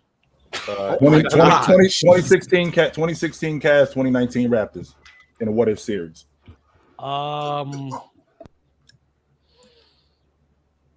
You might be mad at me. I'm gonna go with 2019 Cavs. No, 2019 Cavs. 2019 Why? Raptors. Why? I do think with Kawhi Leonard's defense and their rim protection with Ibaka and Marc Gasol, I do think that could be good enough to be able to combat the Cleveland Cavaliers. Who's Kawhi guarding in that series? LeBron. What you mean? What's funny about that? What See, is look, funny because about what I did, I did one of those old school moves when I wasn't really listening. And I just heard something. I just yelled something out. I didn't know y'all said the 2019 Raptors, bro. I got the Raptors. Oh my! For the same reason as Dub? Well, they got the Kawhi Leonard was doing his thing that year. He was unstoppable. Marc Gasol's rim protection. Dub made good points. Marc Gasol. No, I agree with the rim protection. I agree. Kyle Lowry's rim protection too. I don't agree. Because look. Well, no, I'm not saying. Let me get it off because what Kyle Lowry, and I always bring this up about Kyle Lowry, and I think it's very underrated. Where they go on runs based on the way they're playing defense. They go on runs. Yes, Lo, just listen, bro. No, I'm not talking about you. I'm watching. All right, my bad. They go on runs, but when Kyle Lowry stops those fast breaks, like in the open court, LeBron was getting out an open break. Kyle Lowry was very good at stopping those fast breaks, taking charges, stopping the ball early. Fred VanVleet was explosive off. Well, he wasn't, I was a bit sometimes, but Fred VanVleet was an explosive scorer in those playoffs. I can't for surely say that the Raptors would win that series, but I do think that they had a better chance. I think they match up better with the Cavs, and the Cavs match up with them. That's what I'll say. I'll say that.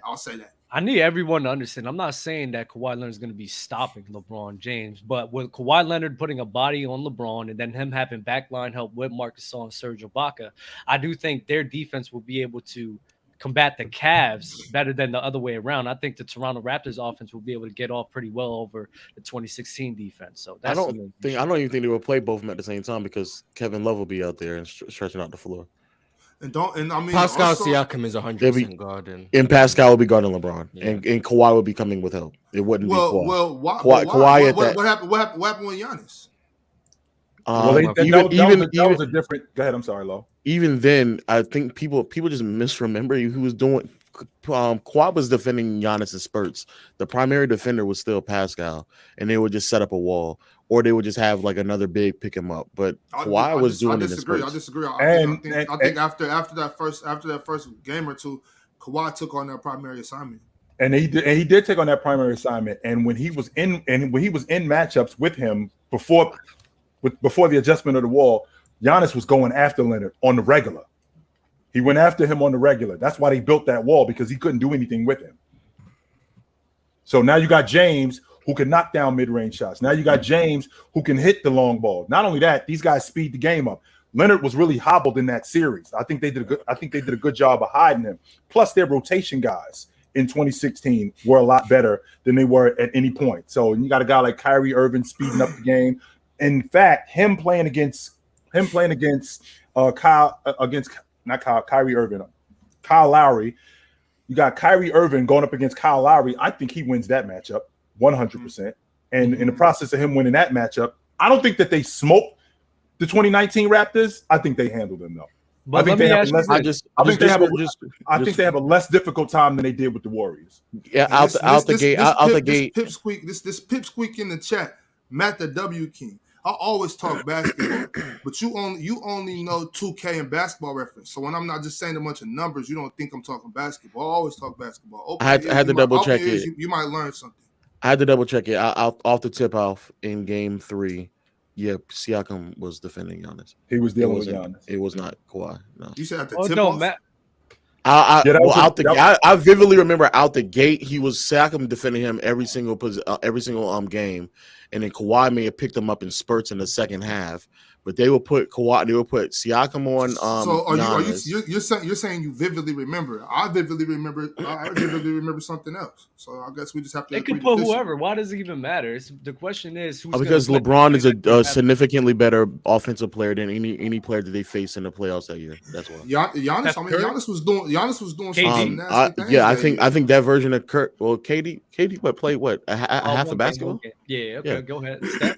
And I think, and if you want to say Steph, I guess, but I think Steph was heavily neutralized because he didn't have the type of help that he needed to have for him to really be as good as he needed to be. So 2019 Giannis. When you have back, it's not LeBron. It's not LeBron. No, I didn't say it's LeBron. I said it's not. No, it's not even in the conversation. I'm not gonna. You might hurt yourself, Lo. You might hurt yourself. Yeah, I might actually. But look, it's the thing about the Raptors, along with the rim protection and the guys that they could throw at LeBron James, Kawhi, Pascal Siakam. I just think that that would be giving the Cavs a tougher time to go up against, other than the other way around, because the 2019 Raptors, I mean, they had a deep bench unit as well. They have guys that can get off with Kyle Lowry, Fred VanVleet, Danny Green, Pascal as well. He's cooking Kevin Love. So that's where I'm like, I'm going to favor the 2019 Raptors. They had Patrick McCaw as well. You can't forget that. Yes, you're right about Patrick McCaw. They had Norman Powell. So I just think they're just overall better. The depth. You're right. You got me on the depth. I'm trying to. They had Jeremy Lin as well. Are you Mars trolling? Mars, can you turn the troll? Can you turn the troll alert sign off? Can you knock it off, Mars? Patrick McCaw's a champion. Here we go. 3 times in a row. Two different teams. This is trolling. Yeah. So anyways, I think the Raptors were deep enough. But what I did forget is that we are talking about the Raptors. So I mean, LeBron James in Toronto. LeBron. All right, fellas. Kawhi's the super team stopper, man. Let's keep it lit, fellas. Let's keep it moving. Michael Wilson said, "New GOAT debate: Michael Jordan versus Victor Wembanyama." Based on the expectations everyone has for Wemby, he should be in the GOAT conversation. He's still Jordan, though. But he should. As soon as Wemby loses his first finals, it's over.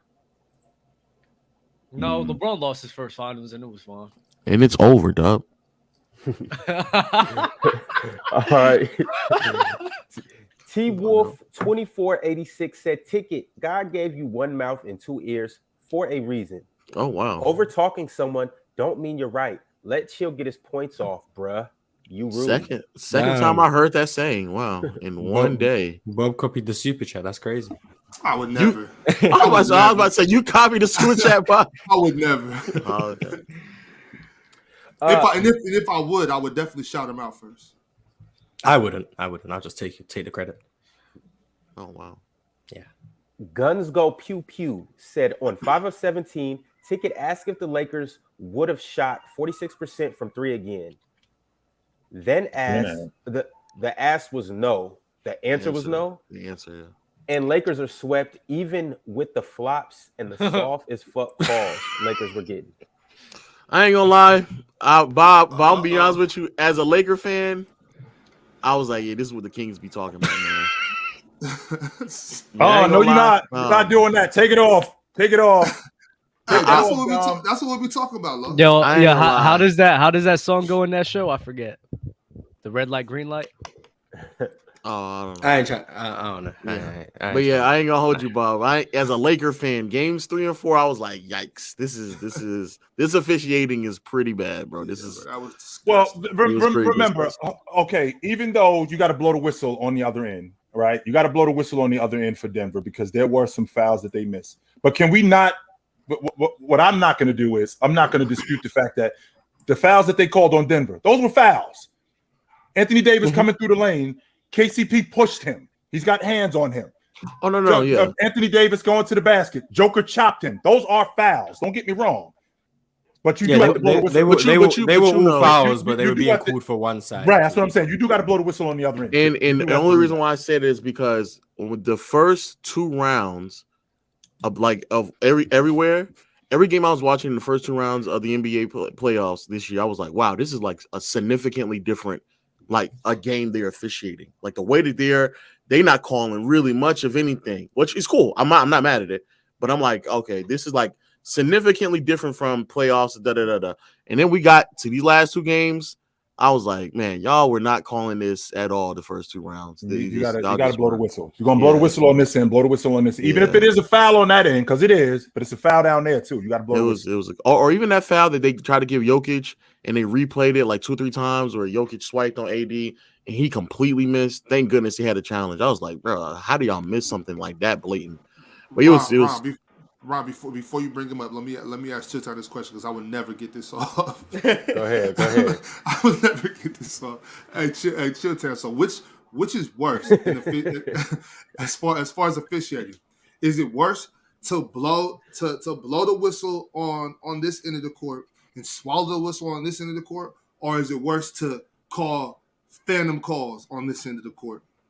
Well, if I'm calling phantom calls, I'm just guessing. And as an official, the one thing you do not guess. You call what you see. That's number 1. Number 2, if I'm down this end and I see a call and I miss it, and then I call it down the other end, guessing is worse because I don't even know what I'm doing. I'm just guessing.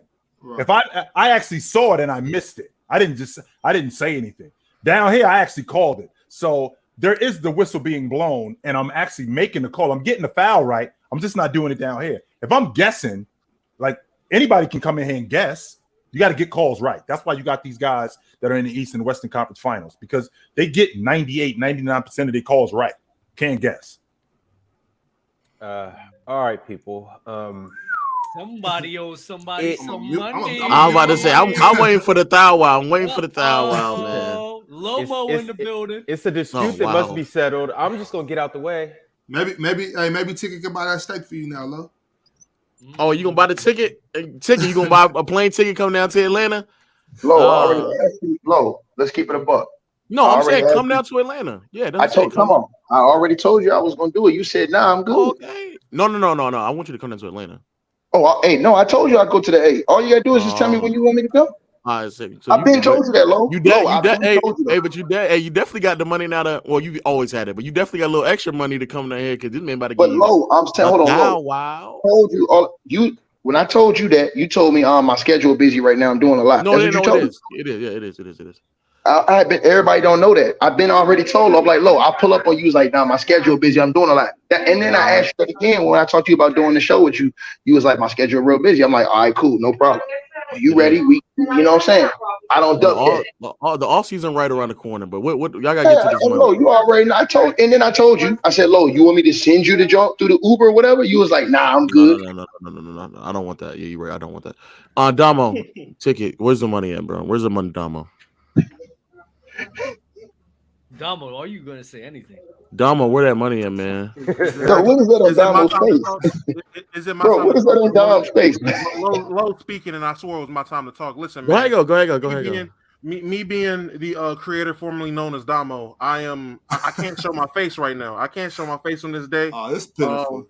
This is I don't have a brown paper bag to put on my face for the disappointment that was us getting swept and potentially LeBron's last year, which I don't think it is. It's a smokescreen, but I wouldn't be surprised if he retired because that was an embarrassing display I seen from the man that I call my GOAT. Anthony Davis made me $1,000 broker believing in him being that guy when I was wrong. Jokic is clearly the best player in the NBA, the best big, the best center, whatever you want to call him. That it's him. Don't say that, Don. Don't say Jokic. Don't say Jokic. No. Let me finish. I just got to get this off. I'm sorry I'm late. My daughter had a doctor's appointment. I wasn't trying to duck nobody. Wasn't scared of nothing. You here now, Dom. Yeah, I'm here now. I had to make sure I pull up. I had a lot of duck mo goddamn ads on Twitter. I had to let y'all know. Crazy. Hey man, no one's ducking. All right, I'm a man of my word. I stand on everything. A ticket. Listen, you look like a Venmo, Apple Cash kind of guy. I'm a Cash App guy. I'm gonna go ahead and we're gonna get that cleared up, squared away in the DMs. I got you. Don't worry about that. Listen, I just again lost for words, completely embarrassed. Everyone walking around saying keep your head up high. Hey, moral victories. Hey, we weren't supposed to be here. Well, we are here. We were here. It don't matter what we were supposed to be in December. When it came down to it, we're in the Western Conference Finals, and we were the best defense. We had the best duo. We had the best big in the league from that nigga Damo perspective. Again, I'm the creator formerly known as Damo. I'm not that guy. Hold your head. Lomo today. Hold your head, Damo. Hold your head. Listen. I can admit when people are wrong, and that nigga Damo was completely wrong. That nigga was just a clown for coming on this platform and lying to you people and arguing with Ticket the way he was about this disgrace of a team. He came up here and blamed Darvin Ham when he could have blamed Darvin Ham, Darvin Sam, Michael Sam. It don't matter. You could have blamed everybody that was representing the Lakers because it was a whole effort. It was a franchise effort of disappointment. I'm not going to lie to you. I'm mad at the coach, the assistant coach, the shooting coach, whoever was out there with D-Lo after every game, including the last game. I'm blaming him. I'm blaming Jeannie. I'm blaming Deanie. I'm blaming everybody. No, it's her fault too. I'm blaming everybody. No, it's LeBron. When it comes to the players, Ticket, I know I say AD. Well, I'm sorry. Damo said AD was the best player on the Lakers. I'm sorry. When it came down to it, the shots LeBron decided to take killed me this entire series, whether they were falling or not. The decisions he made, whether you want to say it's because of age, whether you want to say because of injury, whatever, the decisions he made on the basketball court killed me. Do I wish Anthony Davis would have been more assertive, put his hand out and said, hey, let me go at Jokic in any of these games? Yes, but he didn't. You want to know why? Because what did Ticket call him? Terry cloth, because he's very soft. I guess it's true. Lakers fans are pitiful. You Lakers fans are pitiful. You guys are pitiful. No. I'm not about to come up here. I'm not about to come up here. I can't believe you, bro. I can't believe you Lakers fans, dog. This is sick out of you, bro. No, this is crazy. No, this is crazy. No, round your squad, fam. No. Forget the man. Because when I sat on this platform and I was like, I was caping for AD, making excuses here and there. Everybody said I was just making excuses and I was caping. Now I'm coming up here and I'm putting full blame on Anthony Davis. Ride with your squad, fam. I did ride with my squad until the ship sank. And now the ship is sunk, okay? I'm not right now. The ship is sunk. It's over. The season's over. What am I riding for? It's done. Now I can be super honest. Oh, yeah, pause. I can be super honest now about what I've seen. And all I've seen in this series was nothing but disappointment. Now, enough of the Lakers. Hey, shout out to the Nuggets for proving me completely wrong. Jokic, I knew you were that dude. That was no surprise that you played the way you played. I did think, AD would pose a little bit more of a threat, but he didn't, because AD's not a center. But we can talk about that a different time. Jamal Murray proved me wrong. You are a true number 2 in the NBA. It is very clear. I doubted you. I shouldn't have doubted. Hey, he might be. Stop.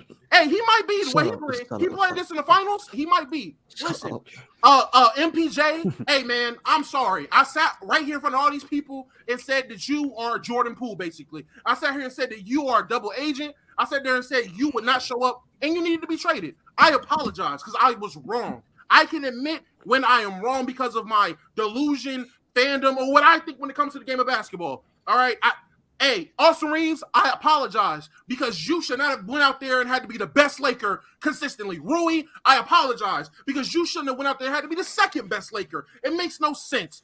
Consistently, LeBron and AD sat there and just what did Lo say? They trolled. They was trolling. LeBron started trolling. When we lost the league, LeBron just began to troll. It's pitiful. It's pathetic. There is no excuses. I'm not about to sit here and blame the officiating, the refs. I'm not about to say, well, next time. I don't give a damn about next time. I'm worried about right now, and right now I wanted to win a ring. So I'm upset. I'm hot. I'm livid. I'm pointing fingers at everybody like they Westbrook. All you niggas are clowns. Yo, Damo. What's up? I would like to, and I think this is the perfect time to get this. Get your all-terrorist squad, Lakers edition. Anybody can be included. I got you. And I need positions too. I got you. Point guard, shooting guard, I got you. First thing first team all terrorist coach Darvin Ham leading the way by a landslide. He won unanimous terrorist coach of the year. In my opinion, he just ran away with it. Tristan Thompson came in and was actually serviceable, and I doubted that. And I want to say it was Ticket that said put him in. But regardless, my whole point and Chilltown. But regardless, my point was another center in there at some point. Somebody, why did we wait till the last game of our season to put another center in there? You're a terrorist. Everyone that says I'm tripping, he's a terrorist. Literally a terrorist. Okay, terrorist point guard, D'Angelo Russell. It's crazy. We started the season with a Russell that was a terrorist. We end the season with a Russell that's a terrorist. It makes no sense. We can't run from the name. It don't matter if it's the first name or last name. If it's Russell, he's a terrorist. That's the point guard. Shooting guard, hey man, Malik Beasley, terrorist. I don't know where you were. You were unplayable. You were unplayable, dog. It is embarrassing. What were you on the team for? Why did you suit up? I could have did what you did this series. Nothing. Terrorist. Hey, Don. Troy Brown. Don. I sat there with TSO Sage when we signed you, and I said, this dude is a bum. Why is he here? Nah, I think Troy Brown would be cool if he can hit shots. Well, he can't hit shots because he's a bum. He's been a bum. He came in the league a bum. He's been in the league a bum, and he's going to get out the league a bum because he's Troy Brown. Out of all the Browns in the league, the Denver Nuggets got two good Browns, and we got the boo-boo Brown. This is crazy. Terrorist power forward. Let me think. Who I'm going to put a terrorist power forward? AD. AD, you're the terrorist power forward. You should have been a power forward. They had you at center. It's not your fault, but it is your fault. So you a terrorist. And terrorist at center, it's AD again. You get the double terrorist award. I got some good news for you, Dom. Right now, it just came out on breaking news on the report that Kyrie Irving is interested in joining the Lakers. You guys have a way out. You guys have a way out. That's not a way out. That's not a way out. That's the way out. No. Yeah, it is, Lo. Yeah, it is. Low. Hold on. Low. Stop glazing Jokic. He ain't won no chip yet, man. He has not won a chip yet, Lo. He hasn't won a chip. You're praising this dude. He hasn't closed the deal. Lo, you're gonna. That has nothing to do with what I'm talking about. The debt. Okay, so I know where you're going with this. Hold on, I know where you're going. If Jokic don't close the deal, Lo. If Jokic don't close the deal, I'm on your ass every day, all day. What does that have to do with Jokic? I'm talking about the depth of the Lakers. I know what your bottom line is, Lo. I know what your bottom line is, Lo. And it goes back to Jokic. I know how you get down. It doesn't. I think we would have, if we don't have proper depth, we could easily lose to another team. It doesn't matter who it is. We can lose. If we don't have the depth, we're going to lose. So how doesn't Kyrie help the Lakers? I don't think he doesn't help the Lakers, but he doesn't put the Lakers in a situation to win a championship because depth matters. If we've seen anything when it comes to the Lakers, I'm talking about as a free agent. I'm talking about taking coming at a lower price as a free agent. As depth, we don't. If he comes, if we sign him, depth. Who would you guys lose? We will lose if we just straight out sign him. We will only have the ability to really just sign one of the players. So we either lose Rui, but you'll still have Reeves. You'll still have Vandy. You'll still have AD. You'll still have LeBron. I like that team to win a chip. I would say that. We have no front court depth at all. When we have to sign like 8 vet men, you got Kyrie, LeBron, and AD. And the last time we had like 5, 6, 7 vet minimum players was what, 2021? Is that when we signed a boatload of vet? Or was it 2022? We signed a boatload of veteran minimum players. And I ain't gonna lie to you.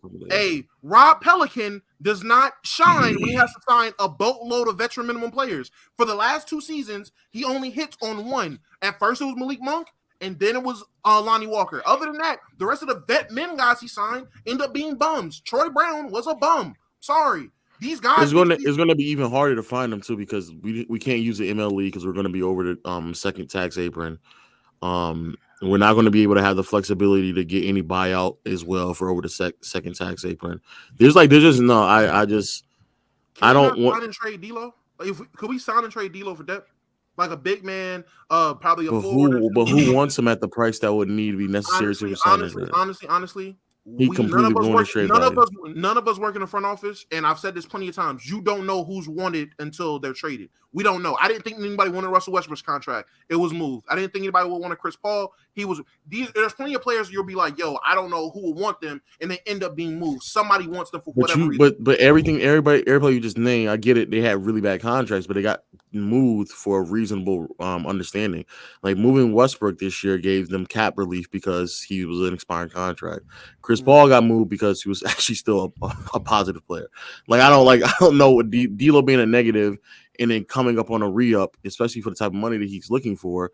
I don't know if there's that many teams even who want him, and let alone if they do want him, how much are they willing to give up for him just to pull off the trade to help the Lakers? And Lo, I will 100% feel you if you worked in the NBA front office, but you don't. So unless any of us know for a fact there's NBA GMs, execs, and presidents that are sitting there saying, "Yo, nobody wants D'Lo," I'm not going to mark out some random team end up wanting him for whatever reason that they see fit. I'm just saying it's possible. D'Lo definitely is going to have a market because they're not just going to go strictly off what happened in the Western Conference Finals. They're not going to do that. No, they're going to look at D'Lo. What are they going to look at, the whole playoffs? Don't forget, Lo. I mean, he wasn't. Well, I think he was 15-5 coming into the Western Conference Championship. He actually got traded. He got traded to the Lakers from Minnesota. Mm-hmm. So it wasn't like he was up in Minnesota. It wasn't like he was up in Minnesota and he was bad. He wasn't terrible up there. He wasn't terrible up there. No, he was not. He was not terrible. We had different terminologies of terrible. Well, what do you think terrible is? I don't think D'Lo. I think D'Lo. If you want to say he was just a positive, then fine. He was a positive. He was but he was a very low positive player, and he was barely positive. He wasn't great. He wasn't great on Minnesota. He wasn't. That's what I mean. I don't think he was great. I don't think he was terrible neither. Okay, all right, fine. I mean, that's okay. Semantics, yeah. And I understand what you're saying, but I think that again, it depends on if he's willing to come down on his price, then sure, I guess. Because really it's just his price. I think there's going to be a lot of high turnover with the Lakers this season. There's going to one of two things is going to happen. One or two things is going to happen here. Either there's going to be some high turnover, or they just got to run it back. Because there is no one thing that's going to fix this. Run it back. There's no one thing that's going to fix this. They're either going to flip this roster completely again, or we running this thing back with the same crew. Run it back. Russell Westbrook's going to be a free agent. Please stop. And he's going to get signed by the Clippers. Can they get? I don't think they can sign him. I think deep down, Lakers fans miss Russ. No, they don't. No, the hell we don't. No, they don't. You're trolling. Now, Ox. You're trolling, Ox. You almost had me. And King fans miss Dante Green. What are we talking about, bro? Dante Green was cool. I like Dante Green. That was my dude for real. Thomas Robinson. Hey, T-Rock. Vlade Divac. Y'all are chatting. Not the player. Look, Ox is like y'all trolling again. So I know how to get him. Just say Jimmer. Jimmer! Oh, that's Jimmer. Wow, you're nasty. You just start naming Sacramento King bust T-Rob. I just thought about that. You're disgusting. No way. I actually thought Thomas Robinson was going to be good, though. I think a lot of people did actually. I did. I was excited about him. Yo, Ron, you're disgusting, Ron. Yeah, I ain't have to do my man's like that. Yeah, no, that's nasty. One of these episodes, we'll talk about all the busts that we really thought was going to be something, and it just never really happened. There's no way people believe in Marvin Bagley. Like what? You know what? One of my Marvin Bagley was cold at Duke. I thought that was a good pick. One of my best friends from high school. He could have been better if it wasn't for Luke Walton. I give you that. I do think Marvin Bagley got the short end of the stick. Honestly, I really do. Dub, one of my good friends from high school, played in the NBA. He was willing to bet his house that Marvin Bagley was going to be awesome in the league. Jesus. He was convincing me, yo, Jay, Marvin Bagley is the real deal. He is blah, blah, blah. And I'm watching this dude and I'm going, what the hell was you looking for? Is he straight? He ain't in the shelter, is he? No, I think he's in Detroit. I'm talking about the friend that said your friend who's willing to bet a house. One thing I want to say, Damo, is this. Now I know you're going through some things right now, brother, but doing that to me is not going to make you feel better. You need to look within yourself. You need to look within yourself, brother. And you got to go through the steps of healing. Don't try to put your pain. Don't put your pain in my heart, brother. Get that malice out of yours. You right. And you want to know what? I began to heal the moment Ron said Jimmer for death. That was a little bit of healing happened. When I heard that name, I smiled. I don't know if you can run it back and see. I did smile when I heard Jimmer. So that Ramo, you got to get that malice out your heart, brother. We love you. Mars, just so you know, and I know that Jimmer Fredette sounds ridiculous now, but when he was coming out of college, he was leading the country in scoring. He was a sensation. So it sounded like a great idea coming out of college. I could have told him, look, it sounded like a great idea. He was a sensation. This dude was like averaging like 30 a game. He's a college legend, bro. Yeah, it was a sensation. So it sounded like so was Anna Morrison, which also sounded like a great idea. All right, y'all. We got to get into these super chats, y'all. Let me get through these. If somebody needs to comment on it, let's make it brief and let's keep it pushing. Dub Nurse 23 said, salute. Y'all helped me win 120. Y'all helped me win 120 on Underdog with that info about the Canadian holiday in relation to Jamal Murray. First win. I had to break bread. Nice. Shout out to Fluent's the one that you said that. Can you break a little more my way? I kind of need it. Oh wow. Lonnie Williams said, in belated congrats on tickets 100K. Shout out to 100%. Yeah. Oh, you 100K? You ain't know that? 100K. Shout out to Ticket, man. Yes. Shout out to Ticket, man. Yes, you get a plaque for 100K? You join it, you get a plaque, man. Nice. Hey, ticket. You gotta. Oh, you know we trying to get to a milli, baby. We trying to be the best. You understand? Yeah, who? I hear you. We. Oh, wow. We trying to be the best, dog. We the best. Facts. And everybody need to subscribe to this channel because this channel is about to hit 100K too. So let's make that happen speedy, quick. You understand what I'm saying? And all the other people that's on this channel, man, y'all subscribe to their channels too. I'm gonna say that all the time, bro. Mars, Dub, Bob. I was listening to Bob last night. Bob is crazy as hell. Something wrong with this dude. Chill, Grill Town, crazy ass. Hey, man, I subscribe to these dudes' channels, man. These dudes entertaining, bro. I love listening to them. Y'all hear me argue with these cats? Even Damo, I was listening to him on Keep It a Buck podcast on the show, acting crazy as hell with them other guys he on the show with. So, like I said, y'all check all these dudes out. And then Low with his stat about to say, damn, I can't get no love. Damn, I know I know. Oh, dang. We'll have to do that. Low just evaporated? He just evaporated, man. It wasn't me. Why is it me? Why is it always me? Wow. Because it is always you, man. Why is it always me? Hey, Low, real quick. Do you get a plaque for every 100,000 you get? Nah, it goes from 100, then you got to get another plaque at 1 million. Damn. Shit. They said we're not passing out plaques like that. They can't get you give you a 250? Wait, the diamond. It should be a 500, but no, it's 100 and then it's a mil. The diamond plaque is at 10 mil, right? The diamond is at 10 million. 10 mil, yeah. All right. So it's 100, then 1 million, then 10 million. 10 million. See, we So all they just don't want to give out a 1K plaque. We just need to join all our channels together. It didn't let me have the plaques. I'll take The only one I'm close with hitting a mil is Playback. How many plaques do they give out if you're a group? Just one? Or do they give it to No, you can order as many as you want. Yeah. You got to pay for them. You do have to pay for them, but you can order as many as you want. How much they cost? $100 $100 each. Oh, yeah. They're not crazy. No. Look, when PC hit it, we all getting one. Yeah, everybody. I'm about to have two. Except Mars because it just costs a lot to ship to where you're at. Don't worry about Shaq is crazy. I have been waiting for you. I'm about to say Shaq is overseas, so he's chatting right now. Hey man, y'all do got to order a lot though. When a group go platinum, everybody get a. When the group go platinum, everybody get a platinum record. I'm gonna let AO Shaq. When the group win a Grammy, we all get Grammys. So. Shaq, JD, Euro, whoever making the call. Ron, yo, I'm gonna have to get a. Hey, don't do boys. I'm telling you right now, Ron. I will hang that plaque on my wall. Yes, sir. I will. And just give me Mars plaque. We got the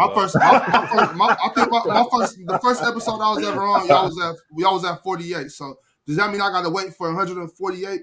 No. You get half a plaque. You was here for half the journey. Hey, Euro, hold me down, fam. No way. Hold me down. Damn, I only get a corner. Yeah, you just got snippet. Jeez. All of my and ticket. I'm sending yours to low too. You better pull up with that steak dinner. All right. Oh my gosh. All right, come on, y'all. Let's jump back into these super chats. A pimp named Slickback said, "Give Jokic his flowers, man.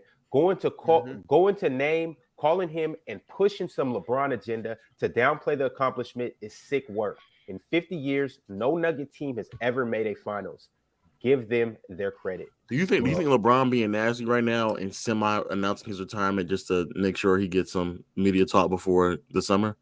He got media talk when Carmelo retired. Like, he gets media talk. Which is crazy, right? He gets media talk regardless. It's LeBron James. So, I mean, if he wants to try to stay in the news, good for him. But he's Ticket, I'm gonna be honest with you, that's actually much more explained. Man, look, that's something that LeBron does. I think he's for real, bro. I think it's he might be for real, but it's a nasty time to say it after, you know what I'm saying, somebody beat you in that manner in LA. It sounds like you're just trying to take away the shine light. Yeah, the same way I told Grilltown and Dove, stop using the injury excuses. Man, you don't use that. He played, he got his ass swept.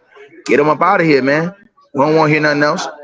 Oh my God. Facts. He was literally like, yeah, shout to Jokic, but I think I'm about to retire. I don't know.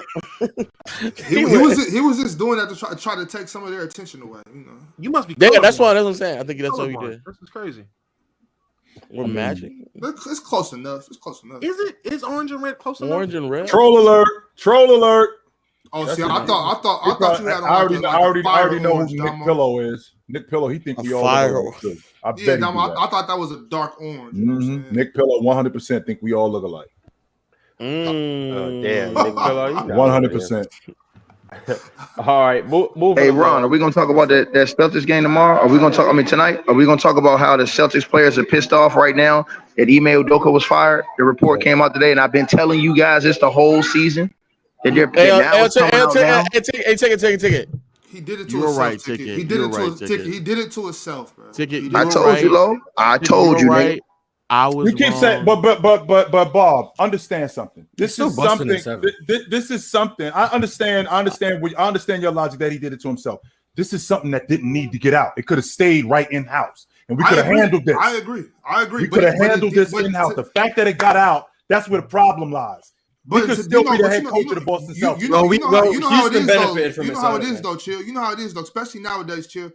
There's cameras everywhere. There's phones everywhere. Everything's recorded. Everybody wants to be the one to break the story. As soon as anybody heard about that, they was telling their friend. They said, "Don't tell nobody this," but don't tell them. It went. So it was like it shouldn't have got out, Chill. You know why it shouldn't have got out, Chill? Because it should have never happened. He was foul. Oh, also to Elder, Elder, you were right, and I was wrong as well. Elder said how they're going to hold Jokic under 50%. They actually did that. The only reason why he shot above 50% is solely because of that game one matchup that he had where he was beating AD over the head with a stick. But outside of that, the rest of not a stick, a bat. The rest of the matchup, they did hold on. They held Jokic under 50%. So Elder was right. Elder was right on that. Jokic just did everything else correctly, but the shooting splits, yeah, he was right on that. It was just literally one game. So shout out to Elder. All right, fellas, moving along. C-Boog Network said, and Ticket, we will get to that. We'll talk about tonight's game, but we're going to run down a lot of these super chats. C-Boog Network said, I'll just start retirement rumors to avoid the media speaking and trending on me getting swept. Yeah, let's be honest. Can we be honest about one thing? He is the show. Let's be honest. Oh my God! I know you don't want to hear that. But somebody else can get a day. Jeez. Right? They can. No, not in LeBron. Not in LeBron's world. I know, right? Not here. Not LeBron. This is why our channel gets called LeBron James haters. This is right. Well, I'm saying it's true though, Mars. He's a politician. And he's been a politician for his whole career. He knows what to say. Mars, you're going to be called haters. I'm just letting you know. I know, but you remember when he came with the cast on his arm and just suddenly put it up there, like, you know? No, what Mars just said is nasty because not that the thing about Melo retired and they were literally still comparing Melo to LeBron. I'm like why? Like just let him retire. Like why are we doing this? Like what are we doing right now, bro? And then to do that when your brother just retired, like you trying to take his like let Melo have this one, bro. Yeah. Oh yeah. And then for him to announce his retirement or semi-retirement on the same day, Melo. You stole Melo's Rookie of the Year. The least you could do is let him have this one. You think after losing the way he lost, he really sat there and thought, "Hey, Melo retired. Let me go ahead and steal his shot." He didn't give a damn about Melo retiring. I think he cared more so about his name being in the media longer than it probably was about to be. Because now he's supposed to be your brother, though. He gave them a little fish for the whole all season. Retirement. Thanks. We needed that, bro. Hey, we needed that. Thank you. Next super chat, fellas, from Michael Wilson. He said MJ is the GOAT today, yesterday, and forever. On average, LeBron wins one world title every 5 years. And on average, MJ won one world title every other year. Bill Russell won the title 84% of the time. That's why he's my GOAT. I'm at least consistent. So we done with that. Yeah, but you guys just seem to disrespect Bill Russell for whatever I don't. reason. I think he's a top 5 player all the time, 100%. So I agree. Number one, but I agree. Zen Masters Black Basketball Channel said the Lakers couldn't validate their Mickey Mouse ring from WDW. It turns out that the road games and the home crowds matter after all. The NBAAU bubble ring don't count. Number one, when his career is over, it's going to say 4-time NBA champion. So it's not going to matter what you think. That's number one. Number two, we're talking about a dude. We took just like Joker today. That's not the same Joker from 3 years ago. So it's a completely different thing, and it has nothing to do with the fact that where it was played. These are two different teams today than it was 3 years ago. So kill that. And in particular, LeBron is also just like a noticeably different player. Like, noticeably different. He's not even close to the same. He said NBAAU. Yeah, he's an NBAAU. Hey Ron, you pull that super chat back up. You just pull it up for me one more time. It's Zen Master. So remember that, Mr. Zen Master. That chat's long gone. It's long gone. It's fine. I just want you to know, Zen Master, any grown man still using the AI photo as their Avi in any platform is an ugly, low self-esteem man. Wow. Thank you for the super chat, though. Thank you. Whoa. That's kind Carolina Knicks fan said, I knew the game was over after Jokic hit that step back fadeaway one-legged three over Davis to beat the shot clock. That was absolutely insane. He did it twice in the game. He did on LeBron. But he's not clutch. Like, he just doesn't close games. Please stop. Mark. Hey, that one low, I will tell you, the one that when the shot clock went down and he shot it over the backboard, I was like, if that goes in, I'm out. I don't need. Yeah, that was also crazy. If he would have made that one, I'm turning the game off. Let's we could stop the game right here. We done. I was watching the game at Gators, and I'm watching, and then they come out at halftime, and I tell the people around me, y'all just watch this. Watch this. I mean, they were buying me shots of tequila, like, oh, you were right, because in Portland they all hate the Lakers, so they were kind of worried. They were kind of worried, but I put them at ease and told them, you just watch this. Watch what Jokic does. And then you were like, my good friend Lo told me about this team. Watch him real quick, man. Hey, what'd you say Lo was to Dub? What happened? What'd you call Lo to Dub earlier? Oh, Dub is my disciple. You need to acknowledge your disciples when you're speaking of certain things. Oh wow, no. So I'm a low disciple now too. That's what it's looking like.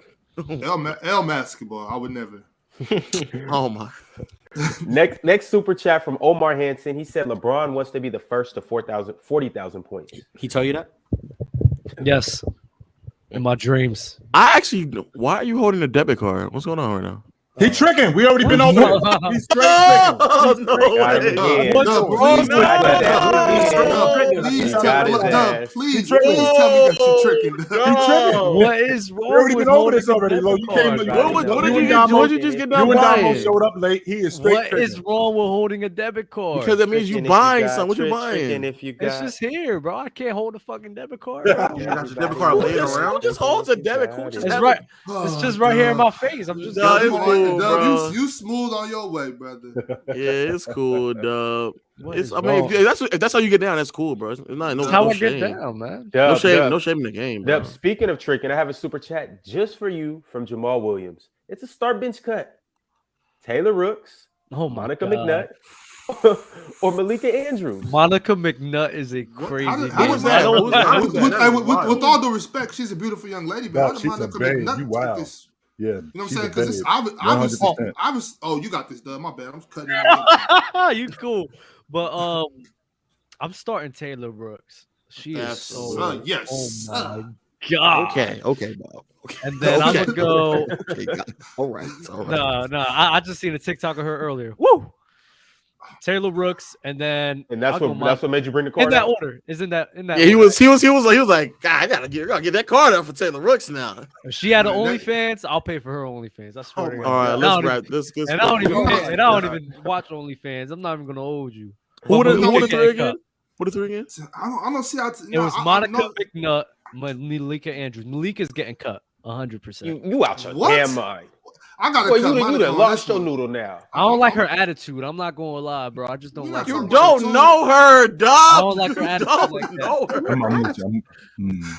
How you gonna like I mess with girls' energy, bro. That's just me, bro. Analyzing basketball. You don't know her, dog. That's why I don't like going. That's why I don't got like going to the strip club. Like, you faking this shit, man. I don't. That's what they're supposed to do. Some strip club, dog. Nah, bro. I don't like that, bro. Fuck out. Let's push it forward because I can see Chill a little. He a little uncomfortable. Let's push it forward. I'm straight, yo. You got a happy home to a.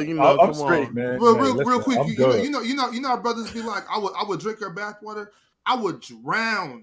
I'm not even drinking. I would drown in it. No way. I'm talking about laying and just take a deep breath. Yo, have some self-respect, man. Come on. We gotta move on. This is getting nasty. Yes, we do gotta move on. Yes, we do. I'm gonna drown into you, feel me? All right, moving on. Varnes Baker. You heard him. Varnes Baker said, new to the show. Love y'all takes. Need to get on Chill with Chill. I rock with that show. Ticket TV is right. 80 disappeared for 3 quarters. Despicable performance. Chill with Chill is tomorrow. So go 5 o'clock Eastern. tomorrow. Come check me and Bob out. We do our thing. Ticket isn't here, but I'm sure somebody up here can answer this question from this super chat. Black Baby Jesus said, "Hey, Ticket, did Damo pay up?" Anybody? No, not yet. He's still For everybody that's so concerned about my pockets and who I'm paying. Make sure you got your money in order. Don't worry about my dough. Do your thing. If you go back and watch the episode when we made the bet, the stipulation was it has to be paid by the time the finals start June 1st. Yeah. So he will have his Don't money. worry about my dough. Yeah, we got a little while before then because Boston got 7 games. So. Yeah, I know. Highlight the chat that I just stored for you, bro. Highlight that shit. That shit is hilarious. I got a couple chats for Dub. YSN Money said Dub sent. I'll never, not for her. I'll never, never for her. Never. Leo said Dub using his debit card for OnlyFans. Laughing emoji. Yes, sir. Only for Taylor Rooks. Only for Taylor Rooks, man. ASAP Dawn said paying for OnlyFans when there's all these leaks is crazy. Dub. Her stuff would be in a certain Discord. Not y'all sound like crazy creeps. Y'all sound like crazy. Y'all paying to say this stuff. Can y'all send me the Discord, please? Why did you say that out loud? And they said Damo no. If it's for Taylor Rooks, it's not. There's no such thing, Dub. I'm trying to save you, bro. You've been looking about the NSFW, man. Ladies and gentlemen at home, this is the shenanigans that I got to put up with on the regular. I just want y'all to know this. This is what I got to deal with. I'm too young for these conversations. This is ridiculous. Mars lying. I bet you right now he's getting excited. How do you know that? What? I bet you right now. No. And last but not least, Dub highlighted this chat himself from the only ultimatum. He said, Dub says she ain't coachable. That would be Malika Andrews. Yeah, if you ain't coachable, man. Hey, man, I don't know her, bro. we gotta go. We gotta go, man. We need communication, bro. She ain't coachable, bro. This is the most ridiculous, man. I'm a ridiculous man, bro. I can tell, bro. Dub has made it clear more than once, more than twice. He is with the toxicity. He is a very toxic human. Yes, he is. Dub has made that clear. Chill, what's wrong with that? Being toxic? A lot of things. Yeah. Everything. What's wrong with being toxic? Being toxic takes years off my life. I don't need that. He's saying that from experience. You can tell. I don't need that. Yo, he said that from experience. My God. Like I got enough toxicity in my life with you dudes. I don't need that. No, I'm straight. Hey, Dub, I got gray hair, Dub. I got gray hair too, man. Right, that's scary. I got a whole gray dread right here, bro. I got as long as you know, as long as you know who you are, bro. The stress, the stress. That's the most important part, Dub. That's the most important part, right there. I know what I am. Hey, Dub, I got a long way to go till I get grays. Let's get it in. That's fine. Let's do this. No, I think you're lying, Ron. I think you got some grays, my boy. I was told I got one, like right. Yeah. Never mind. Super chats. Liam McLean said Boston lost due to lack of heart. I love Tatum and Brown, but Buckets has a bigger chip on his shoulder and play with more heart. Talent can only get you so far. And they out Boston on their coach. 7. Yeah, Boston they out on their 7. coach. They getting out coach. Yeah. He working circles around that 2K fiend, man. I swear to God, Eric Spo is. Michael Wilson said if Victor Wembanyama lives up to the hype, then we can all agree that in 10 to 15 years that the GOAT convo will be Michael Jordan versus Victor Wembanyama. Well, that is the hype, yeah. So he would have. And we also under the impression that, and there's nobody else that's going to come around in the next 15 years that's like Wemba, because I think that's the future of the NBA. Actually, no, I'm not Frenchie.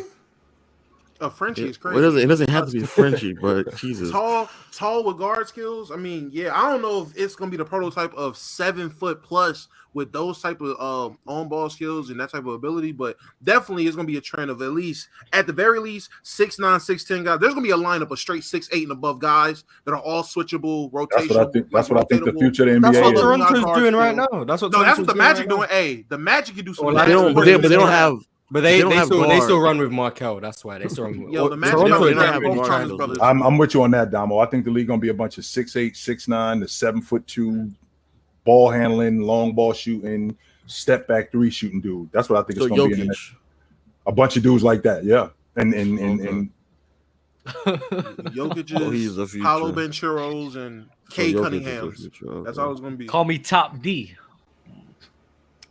Bro, can we please move on? Yo, no way. Send super chats. I gotta put them on the screen. Well, right. I guess we're here, Ron. I guess we're here. I don't even know what xenophobic means. Mars, what is xenophobic? Against racism against countries. Foreign racism. So racism. I got stamps all in my passport. I love the Frenchies, man. Stop it. You calling them Frenchies? Calling the Frenchies is the. How was it? You calling them that is what they why they're saying that? That's not derogatory. How are you gonna? What? It is big. My bad. All right, my bad, y'all. I didn't know that. That's calling them Mexican. That's like that Mexican. Imagine. Okay, well that's my blackies. I'm not saying Tony Parker and Tony Parker and Rudy sitting there. Yo, the blackies in the league. Like, yeah, that's okay. Well, look. That's my own ignorance. I would like to apologize. I didn't mean it that way. I didn't mean it that way. Good. I have no idea what's going on. Right this is a crazy left turn, by the way. Like, hey, steering it back onto the roll, back on track with the super chats. Brian Holiday said, "If this was his last year, thanks LeBron for being the face of the league for so long. It's time for the NBA to get behind younger players. What younger players should the NBA be pushing now?" Zion, if he could stay healthy. Jokic. Jokic ain't even young. Jokic is Jokic young. 28. Well, at some point, start pushing them because damn. Jalen Green is the answer. Wait a minute, but to Lowe's point, just so we know, the NBA didn't really get behind Jordan until he won it. He was 28. that is true. But they were. I wasn't around, so I'm not going to argue. They were pushing him, but they didn't really get behind him until he started winning. Fair, he was but 28. they're not even pushing really Jokic like that. Jalen Green. No, it has to be a winner. It has to be a winner, not losers. Shea. We got Ime now. Yeah. Can we get to the playoffs, Low? I mean, not Low. I'm sorry, Mars. Before we start talking about your man, can we at least get to the playoffs? Plus, he's a ball hog. Can we do that? Can we get him? He's a ball hog. He's a ball hog. Chill. We're gonna be We're gonna be competing for the playoffs this season.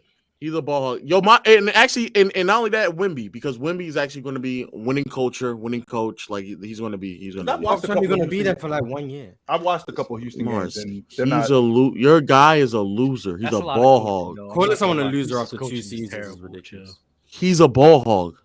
That's what. Say it again, dog. I'm not doing this. Whatever. I said you watching Houston. A lot of it has to do with coaching too. They don't. Absolutely. It's terrible. Oh, absolutely. It's like watching an AAU team with them. 100%. Yeah, Jalen Green said that on the podcast with Paul George. He said that finally we're gonna have some structure, something that we've been needing. So it's like watching the AAU. Damn, just threw Silas under the shout out to Steven Silas. That's what he gets. He deserves it.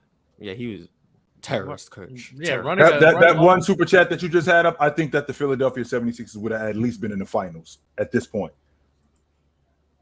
What was the super chat? If Butler stayed, would have won one.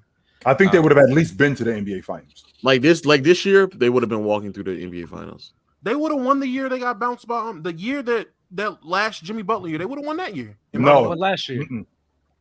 Not last year. No. Oh, you talking about Philly last year? You talking about that year? I'm thinking about the four bounce elimination. That year, if Kawhi didn't make that shot, they would have won it. They could still just lose in overtime. They could have. Oh, it is right. It was tied. You're right. You're right. And then they would still have to beat the Bucks. Right. Like a lot still had to happen. Have you seen Giannis at that stage? Do I think Brett Brown can make a scheme to slow down Giannis? No, I don't think so. Oh, you're right. You're right. That's a real terrorist. Chill is the then I don't know if they even slow down the Warriors. To be honest. Like, there's a lot of things. I don't think they really needed to at that point, actually. Maybe Clay doesn't tear his ACL because Danny Green's not on. Was that your team at that time, or that you going back? That was my team at the time. Okay. So now you're going back to a Warriors fan. Okay. No, 4 years ago that was my team when I was 4 years old. Yes. So you're a Warriors fan now. Okay. 4 years ago, yes. Wow. Okay. I've since matured, and now I'm a Houston fan. You mature into a Houston fan. All right, come on, fellas. We got to keep it lit. Got to keep it lit. 100%. Keep going. My fault. Javinci got banned. 4328Z said LeBron is now third on my all-time list. Allen Iverson, Shaq, Kobe Bryant, Tracy McGrady, Melo, Tim Duncan. He said Dark. I don't know who he meant with that. Could have at least got me one. Dirk could have at least got me one game. LeBron couldn't give me one. That's sad. I've been LBJ, but damn, Ticket was right. Hey, Javinci, haven't all those players been swept before? No, I was just getting ready to say that. Javinci, just so you know, Allen Iverson swept twice. They set a record with Tim Duncan with the San Antonio Spurs in 2001. Two of the last 4 games, they lost by an average margin of 35 points a game. Smoked. They didn't lose. They got smoked. I don't know how you just know these things. All right, they got smoked. So each one of these guys, like I said, Allen Iverson swept twice out of the playoffs. Tim Duncan, he got his team mopped out of the playoffs. Tracy McGrady, what are we talking about here? Come on, man. Jordan never got swept. And Curry never got swept either. Jordan never got swept. Jordan got swept by Boston. Not in never in a 7-game series. Hey, Mark, that's what it is right there, ain't it? The goalpost. So if you look at that 86 team, do you think at any point that the Celtics would have lost to the Bulls even one game? I think the Bulls. I think the Bulls would have beat them 10 straight. I mean, I think the Celtics would have beat them 10 straight. Curry is the one. Curry never got swept, but like Bill Russell never got swept. He said he has Shaq up there. My man, you do know that Shaq was swept out of the playoffs 5 times in 7 years. Swept out the playoffs. Oh yeah, and I will be remiss because I know Ash or somebody was going to tell me to say this. Who I know, Harden has also never been swept. So has John Wall been swept? Don't get it. Genuinely curious. I don't know. Oh my God, James Harden is better than John Wall. Mars, why are you even bringing this up? He might not have been swept because he wasn't in the playoffs that much. Oh, that's the caveat. Let me see. James Harden's never been swept out of the playoffs. Now that I think about it, that's a fact. If John Wall's never been swept, he's in this all-time category. And we Oh was talking about the Lakers. yeah, he's never been swept. No, nice one was the Lakers. James Harden has never won never lost a finals game. No. Wow. Lakers in '99 got swept. Lakers got swept in '99 and then won the chip next year. Yeah, but they also got swept in '98 too. Don't leave that part out. Dad, 2 years in a row. Yes, sir. It's mopped out. And Shaq got swept in '96 as well. Yes, yeah, moving along. Those names, I don't know. 95, yeah. Those names, I don't understand the names. So just what y'all saying, just because the Lakers got swept this year doesn't mean they can't win a all-time greats. No, it does not mean they can't win. Yeah. Everybody. Except for Curry. Except for Curry. Next super chat. Get it right, Fluent, except for Curry. And Julius Randle. He's different. Yes, but Curry's not on your all-time list, to be honest. He is. And De'Aaron Fox too, Fluent. Yeah. Lance Mansfield said Trae Young has been just as many games. Trae Young has been just as many games as Kyrie. Plus, Kyrie isn't turning down a max deal to play with LeBron for 1 year. Fact. I don't know what that is. I have no idea what that super chat is. I was so confused. No, he was saying that Trae Young has been to just because they were saying that Kyrie's been going to the games. They were saying Trae Young has been to just as many games as Kyrie has. Saying like, he could be if saying that Kyrie going to the games means he's going to the Lakers, and saying Trae Young going to the games and saying Trae Young's going to the Lakers too. Well, can y'all please get them both? We'll get them both, bro. I'm serious. I get tired of reading these super chats. For real, I be feeling like a dumbass sometimes when I'm up there. Do I understand this? What I mean? Thank you. Am I the only one? Because I do. I be Ron, I feel for you, bro. When I be reading these super chats, I be like, you just can't read, dog. Yeah, you guys just have L reading. All right, Mars, you're reading all the super chats for the next week. Then go ahead. No, I understand every super chat because they're not. I think y'all read. It's easier. It's easier to just be sitting back and just watching it than going out trying. I just read them in my head because Ron takes like 6 years to read. So. Yeah, y'all tune in to open court so Mars can read all the W open court. Hey, Dub, y'all read fine, but y'all have subpar comprehension. Who keeps saying open court? What the hell is open court? It's open court. That's what the new name is. Gym and full court when they come together. Fire. Jesus Christ. Ladarius Munford said, so we penalize Steph for volume shooting when it comes to Ray Allen, but Craig Hodges didn't shoot enough, so he's better than Duncan Robinson. So he's not better than Duncan Robinson. Young guys, that's what we're doing. Yo, Mars, they had another Steph shooting argument. Duncan Robinson is one of the best shooters of all time. It's so hard to compare an era that shot 5 a game to an era that shoots 35 a game. Like, no. You can't compare it. You can't. Chilltown said Duncan Robinson is better than Craig Hodges. I didn't believe it. And then what did Chilltown say? Don't stop there. Keep going. I'm just saying what happened. You said that. He walked it back. He walked it back immediately after. Like, wait. Okay. He did say all that. right. Don't just. You getting caught up now. That could turn into something else. Oh, Fluent. He said he also said Fluent because he might be getting caught up right now. Fluent Chill also said that Jokic is now debatable as a passer. Is Stockton? I said I think we can have a conversation about what have you been feeding him? I take an hour off. No, Tone. Again, you weren't here. What I said if he continues to do what he's doing, we can start to have the conversation. That's what I said. Okay, well, he's bending a little.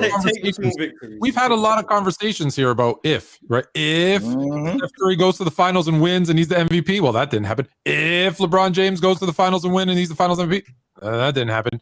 So okay, sure. If Jokic goes to the finals, then we're here. You're gonna say he's but East is winning the chip this year. I already said it during. No. We'll talk about it in open court.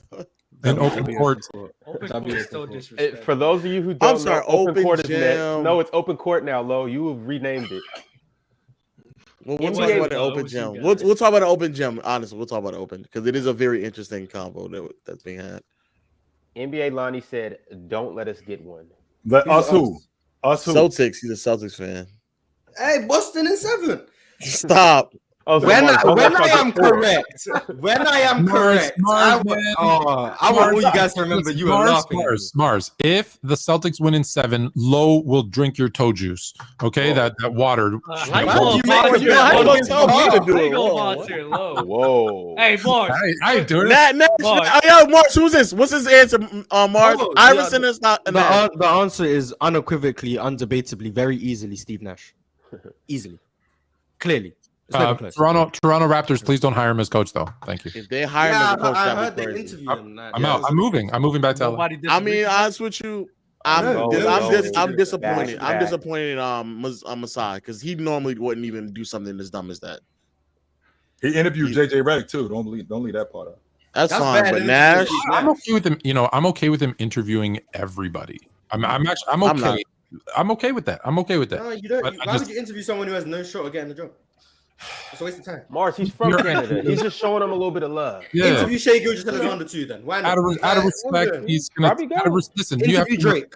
Steve Nash was an integral part of Team Canada and those type of Canadian basketball. So, as a courtesy, I'm okay with him as a courtesy. I'm okay with him. I think also though they know they're not gonna hire JJ right now, but they might be checking him out to see where his basketball mind is for down the road. Maybe another position, a scouting position. JJ's fine. Steve Nash should not be working as a head coach in the NBA. Steve Nash. But what I'm saying is maybe they're interviewing him, but it might not actually be for the head coaching position. It might be for something else later on. It was nice for head coaching. No, I know that's what the interview is for. But what I'm saying is that it might be something like we'll just see where his mind is and see where maybe there's another position we could put him out. Yeah.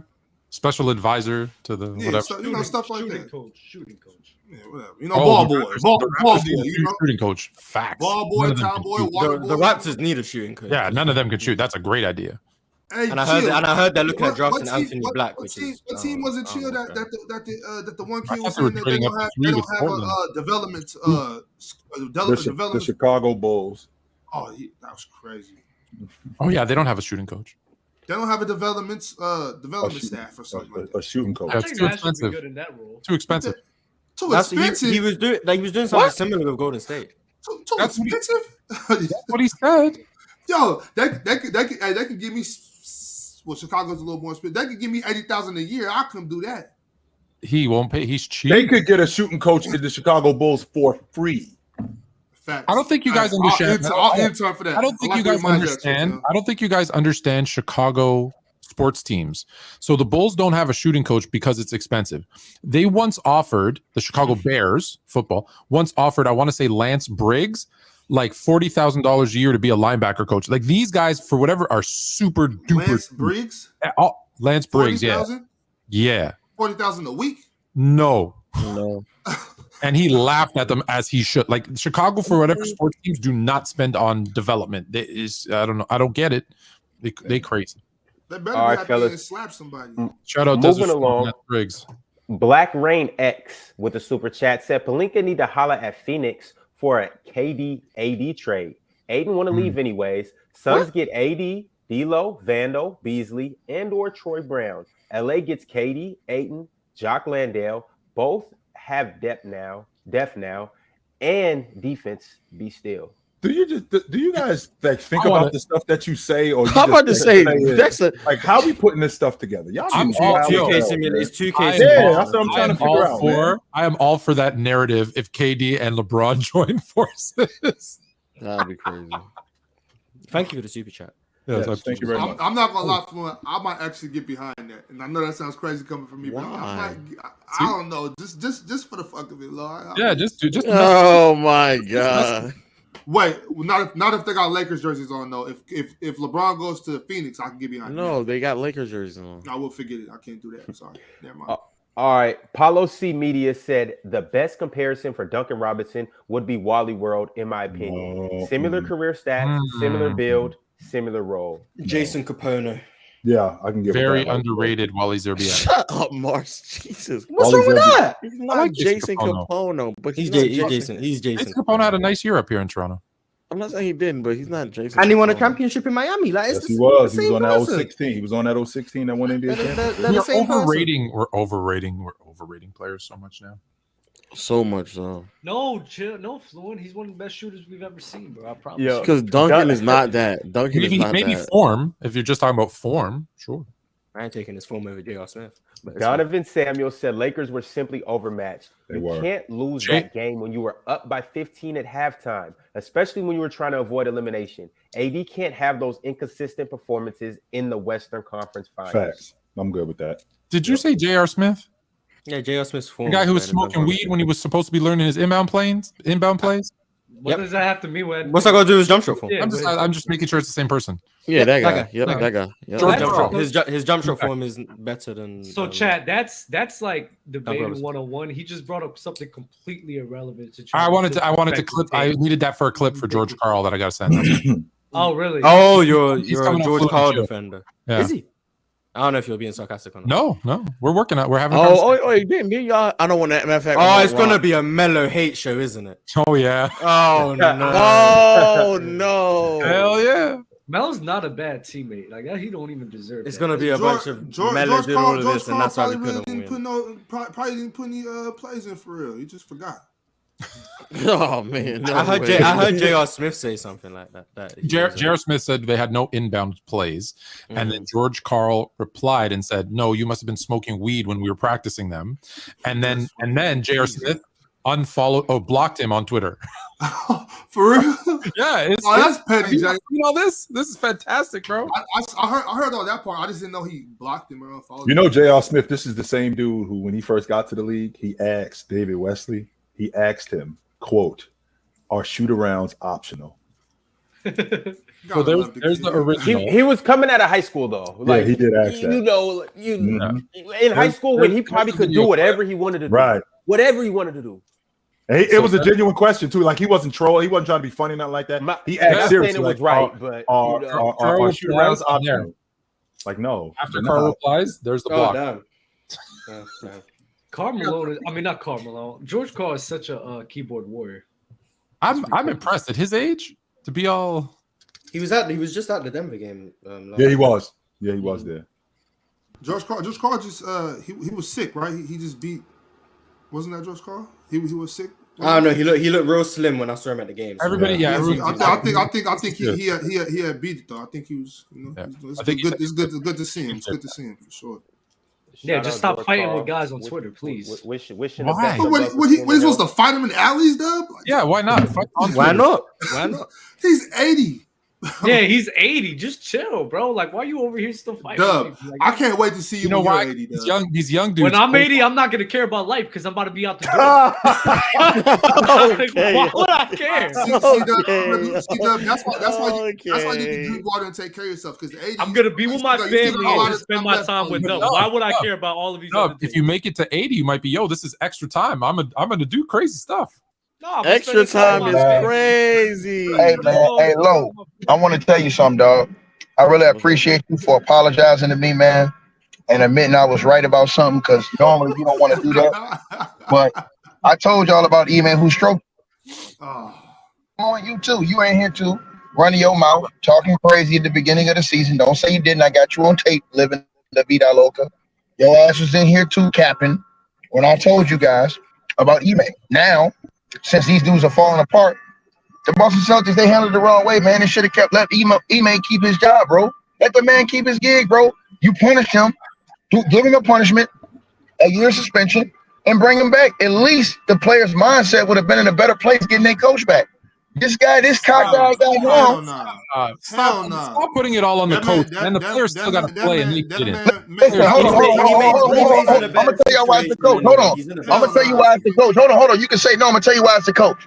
And y'all know Perk, he got inside info. But hold on, Perk kept it real on TV the other day when he said something. Can you land your drone first? No, but Ime's whole I'm in a Lambo. But Ime said what Ime did was Ime said something, right? And what Ime said was, what Patricia Perkins said was Ime's approach was defense first. This new coach, he cares more about offense than he do about defense, and that is true. Every time you listen to him in a post-game press conference, he talking about what they didn't do offensively. Is what he talking about. He's not talking about defense. Kendrick Perkins also stole Jokic MVP. So Kendrick Perkins ain't really necessarily the most credible fella. Oh no. No. I'm saying what I heard from the coach though. He only talks about what they didn't do offensively. Listen to his post-game interviews. He always talks about if they didn't have spacing or they didn't do this or they didn't shoot the ball well. Bro, their identity was a defensive team. For example, he talks about how the coach Jason Tatum and Jaylen Brown went to him and begged him to start Robert Williams, and he keeps starting Al Horford because he wants spacing to shoot threes. These are things that Ime was doing, right? That he's not paying attention to. That's what I'm saying to y'all. So you saying that Ime that wasn't shooting a lot of threes with Ime Udoka too? And I'm saying their primary focus. Like I said, Ime Udoka did it to himself, but I can't blame Joe Mazzulla for Ime Udoka. Joe Mazzulla wasn't the head coach. That, bro. He got. Bob, we're not talking about Bob. Joe Mazzulla got thrown into a position. We're not talking about Bob. Hold on, Ticket. Joe Mazzulla got thrown into a position because of this man's egregious acts. Because this man, but you're not listening. Hold on, but you're not listening. Hold on, but you're not. Hold on. I'm not gonna hold on. I'm gonna finish talking. You're missing the whole point, bro. You got it. You just gonna cut me off, right? You just gonna cut me off, right? That's what we. I'm just saying. I didn't even finish my point. I didn't even finish my point, bro. My whole point. Either way, Joe Mazzulla got thrown into an awkward, bad position because bro, you're not hearing. Act like a frat boy and can't keep it in his pants. He wanted. We're not talking about that, bro. We are talking about that. My man, that is the root cause to all. Nobody, hold on. That is the root cause to all of this. Bobby is a Nimrod, and he don't know. I know you want to argue, Bobby. I know you want to argue just to argue, dog. I know you want to argue just to argue, bro. I'm not arguing with you about that. Hold on. I'm not arguing with you about whether Ime was right or wrong. You keep saying that Ime Udoka should have been there. I'm not arguing whether Ime was right or wrong. If you can't trust this, I'm not arguing whether you trust this man. Look, hey yo, Bobby. That's what I'm saying. Bobby, you're a real fucking asshole, man. I'm a really nice guy, bro. I'm not an asshole. Don't say that, bro. Bobby, if you just gonna cut me off, hey Bobby, if you just gonna cut me off, bro, what kind of shit is that, bro? What you got, bro? What you got, Ticket? I'm not. Ho. Ticket, what you got, Ticket? What you got? What you doing, dog? Cut that shit out, nigga. I'm listening. Now, like I said before, right? What you got, Ticket? What you got? I'm not an asshole. What you got? What you got? Like I was saying before I got cut off 10 times, right? I'm not saying, bro, I'm not saying what he do was wrong. I'm not saying that. I'm not saying what Ime did wasn't wrong. I agree with Bob. I'm saying after his punishment is over with, he should be able to come back and coach his team.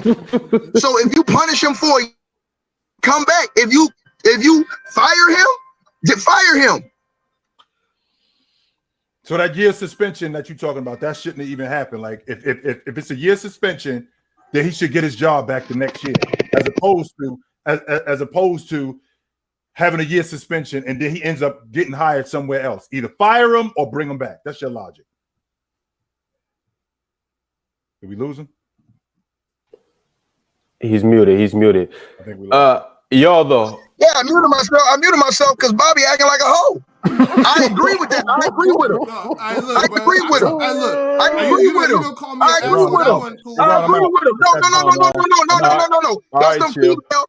No. That's some female stuff. Because I agree with you. I think what he did was wrong. Hold on. I think what he hold on. Like I said, because Bob, I did not hold on. Just like you told Ross, bro, you wouldn't say that shit to my face, nigga. So don't do that shit. I did not cut you off. I did not cut you off. I did not cut you off. All right, y'all, both chill. I got super chats to read. Come on, man. I gotta get to these super chats. Before I just want to get on one point. I agree with Bob that Ime messed up morally. He was wrong. That's not my point. My point is, if you're gonna fire the man, like what you gonna fire him? If you're gonna suspend him for a year, don't suspend him. Have the players wanting him back. That's the key part. The players wanted him back. So if you're not gonna fire him, let him come back and have his job. If not, you're gonna get what you get right now. So yes, Bobby is right that old boy was thrown into a bad situation. It wasn't his fault, Missoula. But the team, they messed up because if the players want this coach, you suspend him, and then you don't even let the players know what's going on, really. You tell them don't talk to the coach, and then you don't let the coach come back. You tell him to go find another job because you don't want him back. Well, you should have just fired him. That way, all of the players would have had no choice but to 100% buy into what Missoula had going on. But the fact that you didn't fire the coach, you opened up Pandora's box, which is why you are here where you at now. I agree with Bob. He may mess his own self up. But I'm just saying, if you're going to suspend me for 6 months or a year, at least let me have my job back when it's over with, bro. Was that an option? Because he took the Houston job. Why didn't he wait until the end of the season? Hey, y'all, for real, I really got to read these super chats. The chat wants me to read these chats. The chat wants you to read these chats. Go ahead. Stanley said, stop with the nerd versus athlete talk. I played 4 years of college basketball, and I'm an engineer. Math plays a part of the game, too. Don't hate. That's for you, Bob. Can we say something, or we got to... I mean, briefly. No, the super chat wants to hear the chats that they paid for. Well, he can reply. They want to hear his reply. I think there is math involved in basketball. There's math involved in every sport. We know that, but and there's a lot of geometry and physics involved in sports as well. We understand that, but we can't just go just solely off of that. That's why I say basketball. That's it. I respect and good job on becoming an engineer, having a successful college career. But we proud of you. Love to see young brothers getting money. Stanley with another super chat said, folks won't give Jokic his flowers because he looks goofy. People were crowning Luka ahead of Jokic when Jokic is objectively better in every major category. Okay. I don't want to see Luka in the playoffs again, man. He's not a better shooter than this Luka. But other than that, yeah, I agree.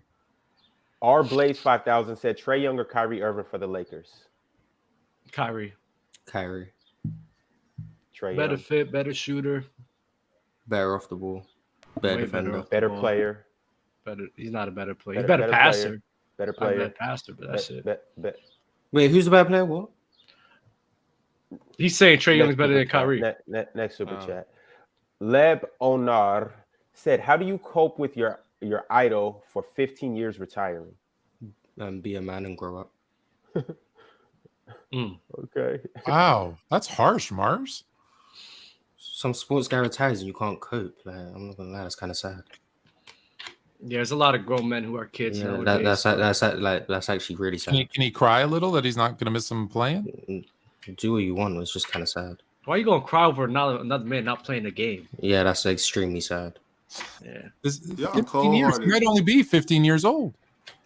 Miko but then you can't have an idol of 15 years if you're only 15 years old. All right, he's 20. Yeah, grow up. Still grow the fuck up. Don't be a bitch. Wow. Thank you for the super chat. Grow up. I disagree. Miko said Denver is finally healthy, plus KCP and Brown. Nuggets simply have the best team. I would say Murray's driving the bus though. Yeah, the Nuggets do have the best team in the West. In the NBA? The title's coming out of the East. I said that the whole season. I stand on that. You've been wrong. I'm 50-50 on my predictions this postseason. You said it was coming out of the East and you picked Philly to win. I picked Philly to win. I still picked the East. I said whoever comes out of the East, I think wins the title. I did think it would be Philly, but I did say whoever comes out of the East wins the title. So I'm still going to stand on that. So now it's just going to be Boston. I don't want you to stand on that. Say Nuggets. Say Nuggets are winning. Please. W, I like I've been wrong about every series. I know, but you are very. What's the next one? I'm 50-50. I'm 7 for 14. Well, you do have a 50-50 chance on every series. Exactly. That's not good. I'm playing the field. Let's compare the league average amongst the panelists. We'll do this next episode and see if it's above or below league average. Let's do that. Relative true predictions. Yeah. Go ahead, Rod. Michael Wilson said Michael Jordan won the GOAT debate against Bird and Magic. MJ won the debate against Kareem and the late Kobe. MJ has won the debate against LeBron. Next debate is Michael Jordan versus Victor Wembanyama. He ain't won the MJ Bill Russell debate, but people just seem to ignore that debate. But it's fine. I'll sit this one out. Losing record in the finals, tough to be a GOAT.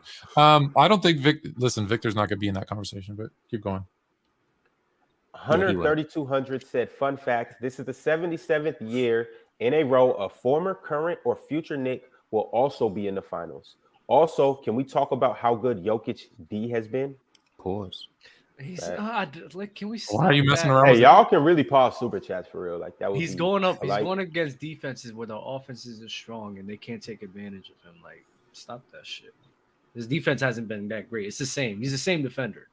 Yeah, I would have been interested to see how he would have done against. You don't think he's been a little bit more active on defense?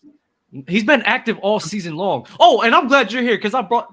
We don't have time, Dub. My bad. Go to open court. Dub, will you be pulling up tomorrow? Maybe I'll go to. Can I go to full gym? Full gym. Oh my god. No, because it's full. CB the GOAT said, "You would have thought the hot light was on with all this glazing. Hashtag show respect without spraining your neck. That's wild." Does anybody have a sprained neck up here? I don't even know what you're talking about. Lowe's gone. They're talking about fellatio. Oh, nice. Quay White with the super chat said behind again, but with Ticket's logic, I don't ever want to hear Ticket talk about Larry Bird as a shooter. He only made 0.7 threes for his career. Don't ever want to hear him brought up with as a 3-point. But when you talk about Larry as a shooter, you ain't just talking about 3-point, you're talking about all around. All around, Larry Bird was a pure shooter, period. Anybody that watched the game know that. Yeah, that's true. Yeah, we just had to move the goalpost to get Duncan Robinson in the conversations. Okay, Mars. Who's the better 3-point shooter? Mars. I see Mars bleeding today too. Go ahead, dog. Oh my god. That's crazy. On to the next one from Nate. He said, low spitting. Jokic is being adjusted to in the post, so we seeing a different game from him. Braun was doing his best job he could out there making reads. Luka is better than Jokic. To no debate, Jokic took all of Luka's postseason moves. See, and it's sentences like this that you're like, what do you want us to do, bro? Like, he just wanted to give his opinion that Jokic is facing adjustments in the postseason, but Luka's still better than him because Luka was doing this before Jokic was doing it. I was talking about the grammar.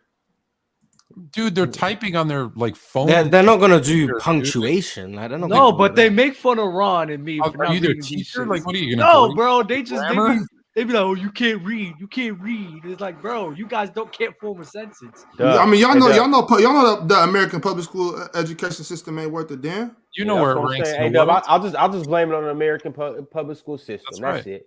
Hey, Dub, I can't read, and I'm your host. Hey, y'all seen 8 Mile?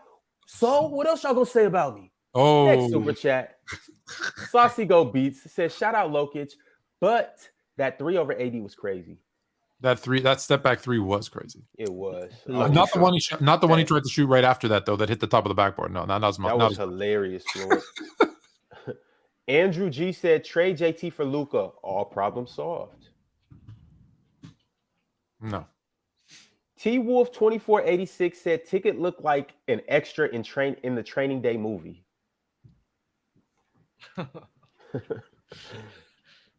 When they all outside and that Denzel's doing the speech, Ticket right there in the background just listening. I can see Ticket. I can see Ticket being on Denzel's crew more than anything. He'll bring the shovel. L-Dog 661. Ticket for the. I'm gonna bring some elbows for Bobby ass. Wait till I see Bobby. Me and him will throw them both. Fire. You all want that ticket? Hey, that's the main event for PC Weekend. Y'all two playing 1-on-1.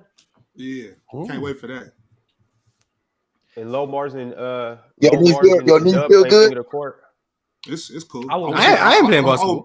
It's cool. You're not playing basketball. You can't PC Weekend and not play. I would have faced. I'll have a broken arm that day. I would like to face Bama, or if Mookie comes, I'll do that. But I'm not. Low Mars is like, come on. Yeah, that's come on, crazy. just run. We're run no one wants to see me on a basketball court. Nobody wants to see that. Yeah, no one wants to see that. You can just walk up and down the court with me, Mars, because I can't run. I'll just walk and shoot. That's all. I'll just be tracking you guys field goal percentage. That's why. All right. That's Mars. Mars kicks stats.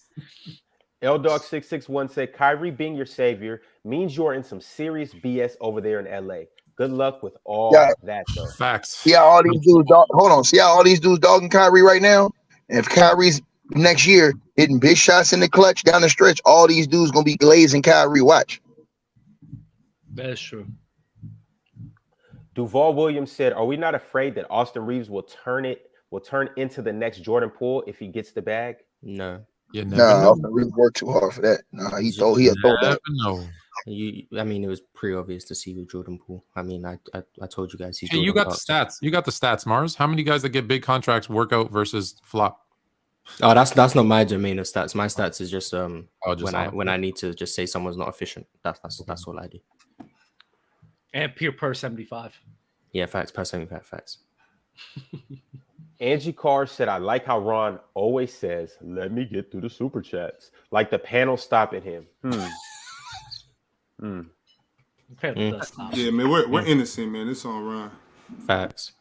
Oh, Ron. Can y'all let me get through the super chats? Now y'all want to Black but Boy wait, hold on Jesus though. So the thing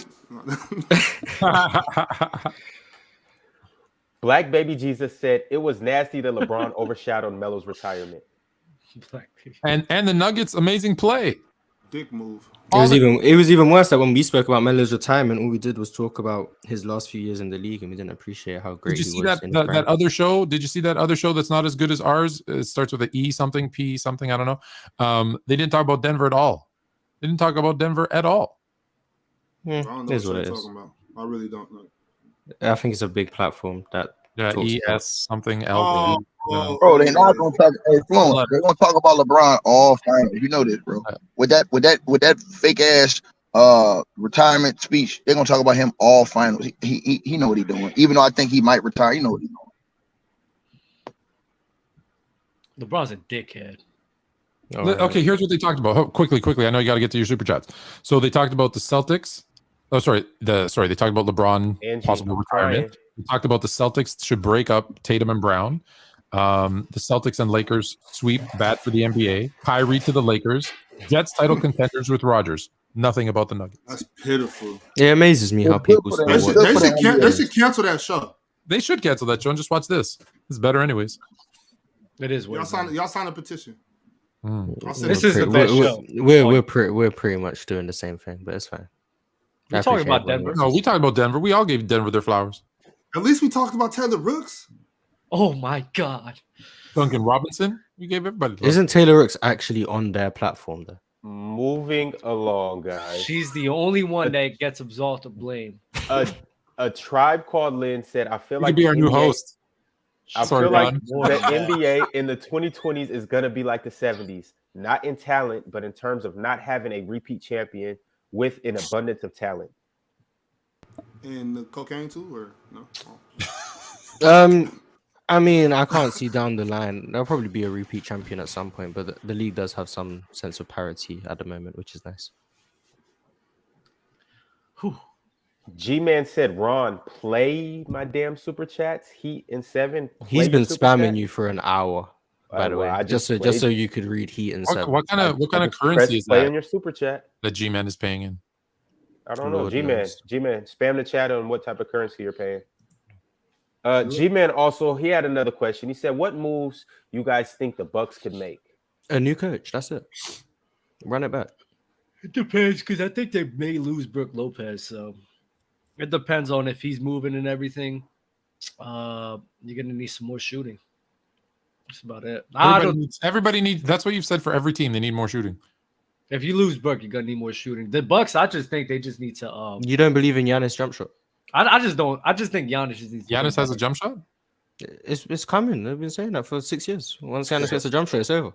I think the Bucks could win. I think the Bucks could win, but the only thing that needs to change if Giannis gets his shot better. But other than that, there's not enough money to go around for them to be adding pieces either. So they can't really add too much either. So I mean, it's really not a lot of moves. New coach and they run it back. Come on, guys. They were the number 1 seed. Yeah, stay healthy. That's what I said. Stay healthy. New coach, run it back. Now Giannis got to be better.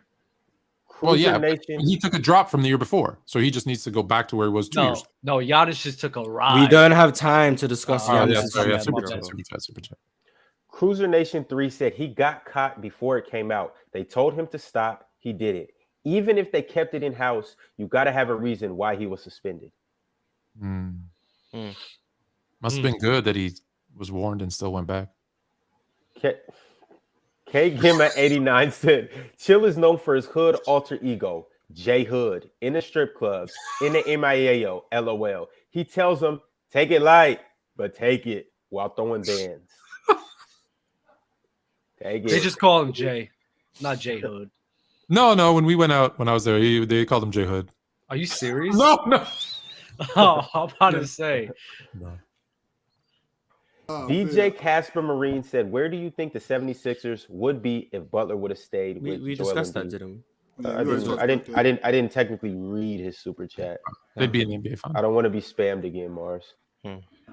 Anastius said, who on the panel is more likely to get canceled over some crazy thing? If something were to happen, who do you guys think would it be if you saw? Mirror ticket. I've already experienced the suspension, so it's always the quiet one with the hood on.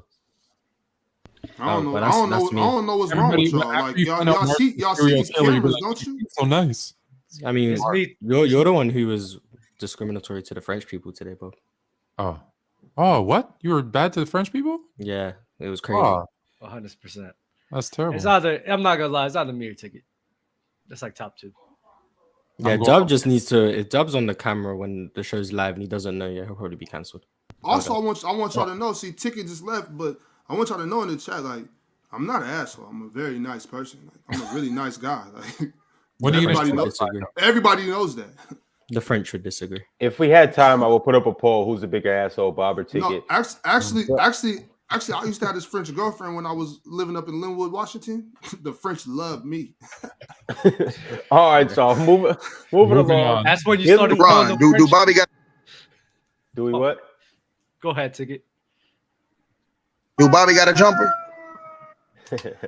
See, you worried about my game. I see.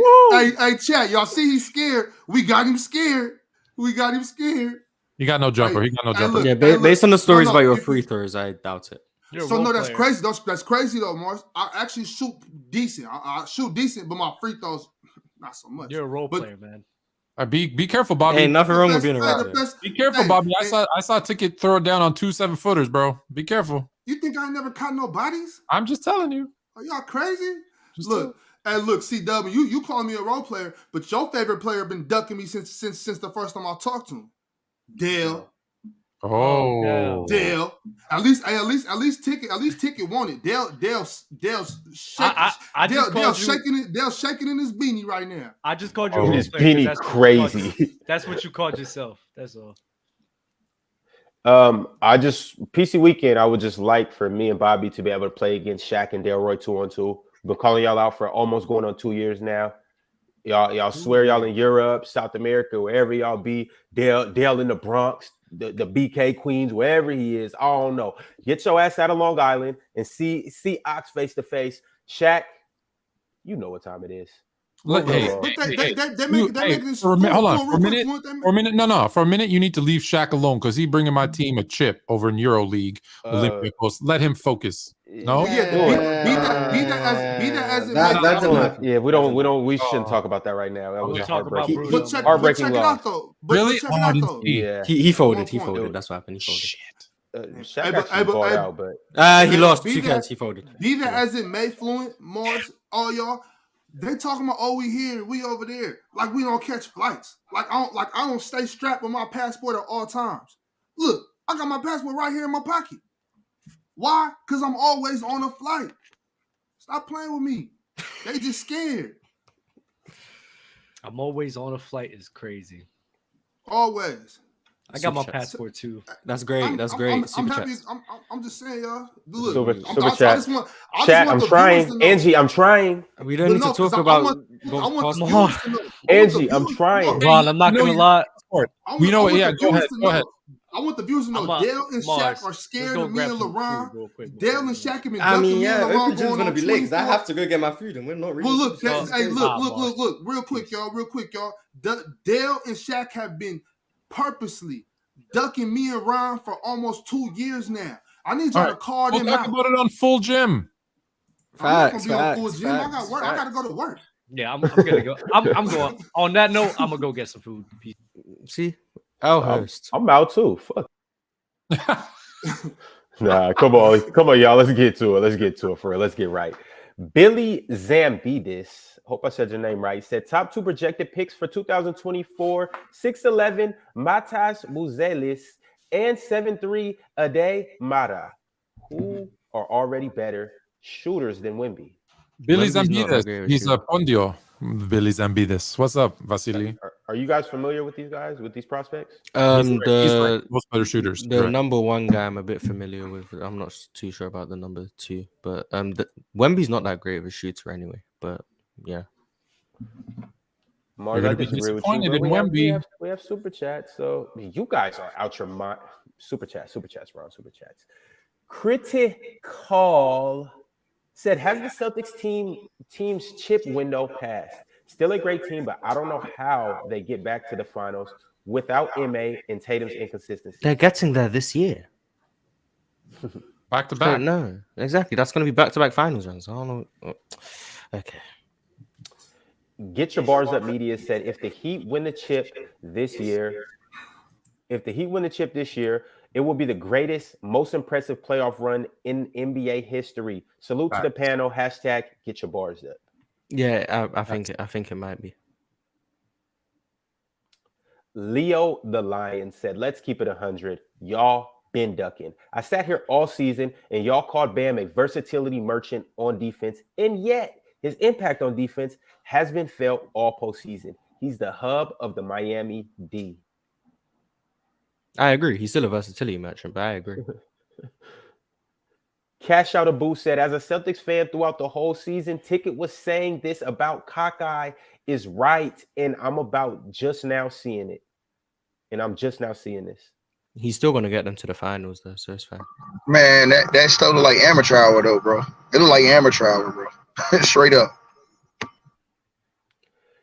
Jacob Williamson said, can we say this sweep is a legacy-defining moment in Bron's career? He's been swept against better teams with worse help. No, to be honest, he's 38. I genuinely don't care. Nat Kong Cole, that's wild, said Ticket versus Bob, set up the boxing match. I'll pay to see that fight. No, I ain't gonna box Bob. I got too much love for him. I'm gonna beat his ass. We not doing that, fam. We're not doing that. All right, a few more. R Blaze 5000 said, "Low, it ain't that deep, bro." NBA Lonnie said, "What pass can Stockton make that Jokic can't?" What pass can Jokic make that Stockton can't? Cash Out a Boo said, "Scott Foster and Tony Brothers are the worst refs." I don't even know most of the refs by name, so all the refs suck. Don John said 15 get retired for Melo or both Jokic and Melo. They shouldn't even have let Jokic get number 15 to begin with. He's not good enough to get his number retired. They'll probably retire it for both. I don't know if that's that's probably what they'll do. But Jokic shouldn't have been given the number in the first place. They were just doing nonsense when they just allowed them second round pick to get that number. Peter Ansa said, "Y'all think the GOAT debate over after last night?" Hasn't really been a debate to me in a few years. Yeah, it's been over for a while. Facts. Kareem Ben had this shit on. It's like 60 years. I'm not gonna lie. Brown Mama said, "Is Jimmy a Hall of Famer?" And I was wrong about the Heat. He'll probably make it. And probably. ASAP Dawn says she ain't coachable. Dub Tate. Your Highness Charles said, Low, didn't I see you on Fresh and Fit with Low, didn't I see you on Fresh and Fit with them strippers? ASAP Dawn again said, I love the Frenchies. Question mark. Bob, a passport bro, for real? For real, I love him. I just didn't know calling them Frenchies was derogatory, bro. And like, yet you still do it. That's crazy. You just did it again. Well, no, I was suspension. Yeah. Yo, Mars. Hey, suspension. The hammer's coming down. Don't worry. No way. There's no way I get suspended for that. Ferme la bouche. Ferme la bouche. Damn, he told you to shush. Oh, that's what he said? Angie Carr said, chill, the dad trying to keep his boys in check. Must have been while I was gone. Oh, yeah, it was a lot of chaos and ruckus going on in here. Gabriel Santos said, just got here and heard Ticket's rap. Best rapper. Hey, if y'all didn't see the start of the show, Ticket dropped a freestyle. Come on. I missed it. I gotta go back and watch it. Yeah, you got to go back to the beginning of the episode. Yeah. Tin Man said the Celtics offense is a Ponzi scheme, in my opinion. A Ponzi scheme don't make it to the finals, so it's fine. Javinci or Givenchy got bans. 4328Z said, please read my super chat chapter ticket. My super chapter. Got it. Bite Down said, why didn't Kyrie hit big shots when swept last year? He hit big shots in game one. They just lost the game. And last but certainly not least, we did it, chat. Leaf join in 7 said, you guys kill it every time. Like the dynamic. There's one more. Yo, there's no way you got no, the super chats. We did it. Like the dynamic and like the video on the way out. Open court is literally right now. You guys go over there and check them out. Yo, I'm not an asshole, y'all. I'm a very nice guy. Don't listen to